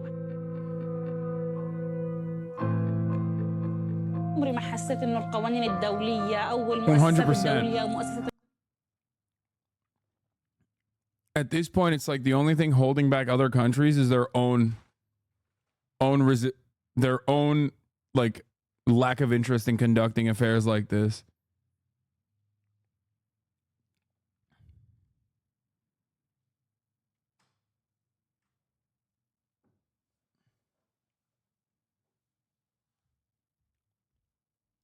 الحقوق إنها عملت إشي لقطاع غزة، كلام حبر على ورق. لحموا مسعفين، لحموا صحفيين، لحموا أطفال، لحموا مدنيين. Like, what's stopping China from doing this shit? They're a fucking superpower.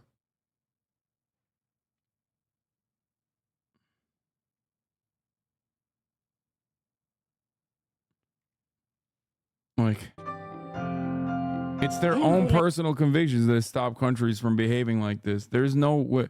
There's once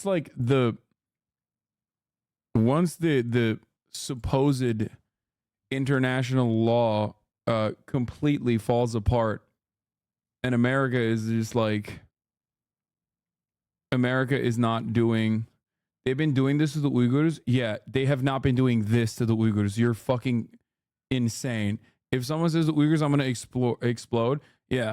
As someone who has openly talked about Xinjiang and the re-education facility set up, mass surveillance, and the horrifying conditions that the Chinese government put a shit ton of Uyghurs through, which were collective punishment, you are fucking insane.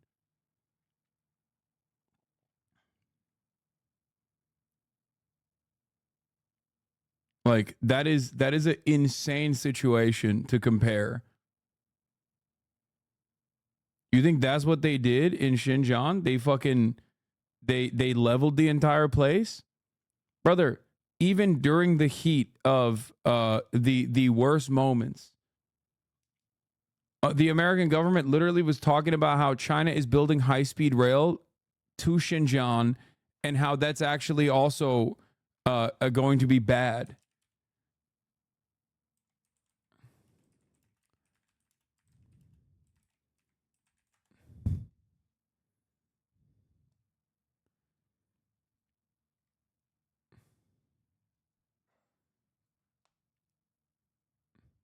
I don't know where it is. Hold on. There was literally a fucking I remember reading an article. I remember reading an article about like how high-speed rail being built towards Xinjiang was actually another aspect of genocide. Another way that they were doing genocide. Like building infrastructure was actually genocidal. Do you think Israel is building high-speed rail in fucking Gaza? Or do you think they're just like leveling Gaza? وعمي وزوجته وأولاده تم إعدامهم بدم بارد. What makes it more difficult for me, is it only Hind? Is there another 1,000 Hind story? 10,000 Hind stories that did not have a name and a story on the TV, on the news, was not spread? عائلة كاملة تم إعدامها، يعني تم محوها من السجل المدني وكأنها يعني لم تكن في التاريخ، مع إنه إلهم أحباب وإلهم ناس بتستناهم كانت وناس بتحبهم. العالم كله ما هم شايفين إيه بصير بغزة، يعني وقت بدهم ضلهم هيك عاملين فينا، معييتهم في الأطفال. كل الحيطان مكسرة، حرقوا قلوبنا، دمرونا، كل اللي حوالينا علقنا.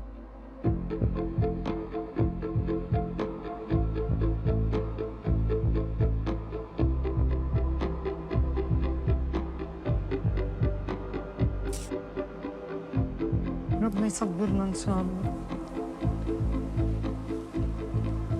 إنا الله وإنا إليه راجعون. هذا كل اللي بقدر أقوله، غير هيك فيش شيء بقدر أقوله.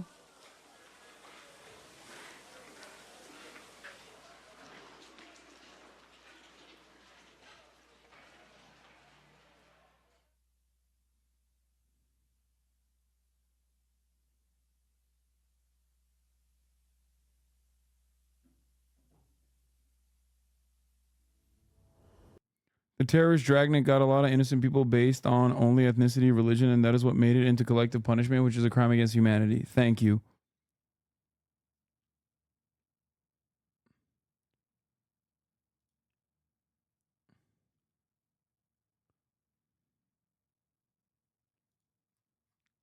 That's it. It's a dragnet. It's collective punishment. There's no reason to fucking try and defend it.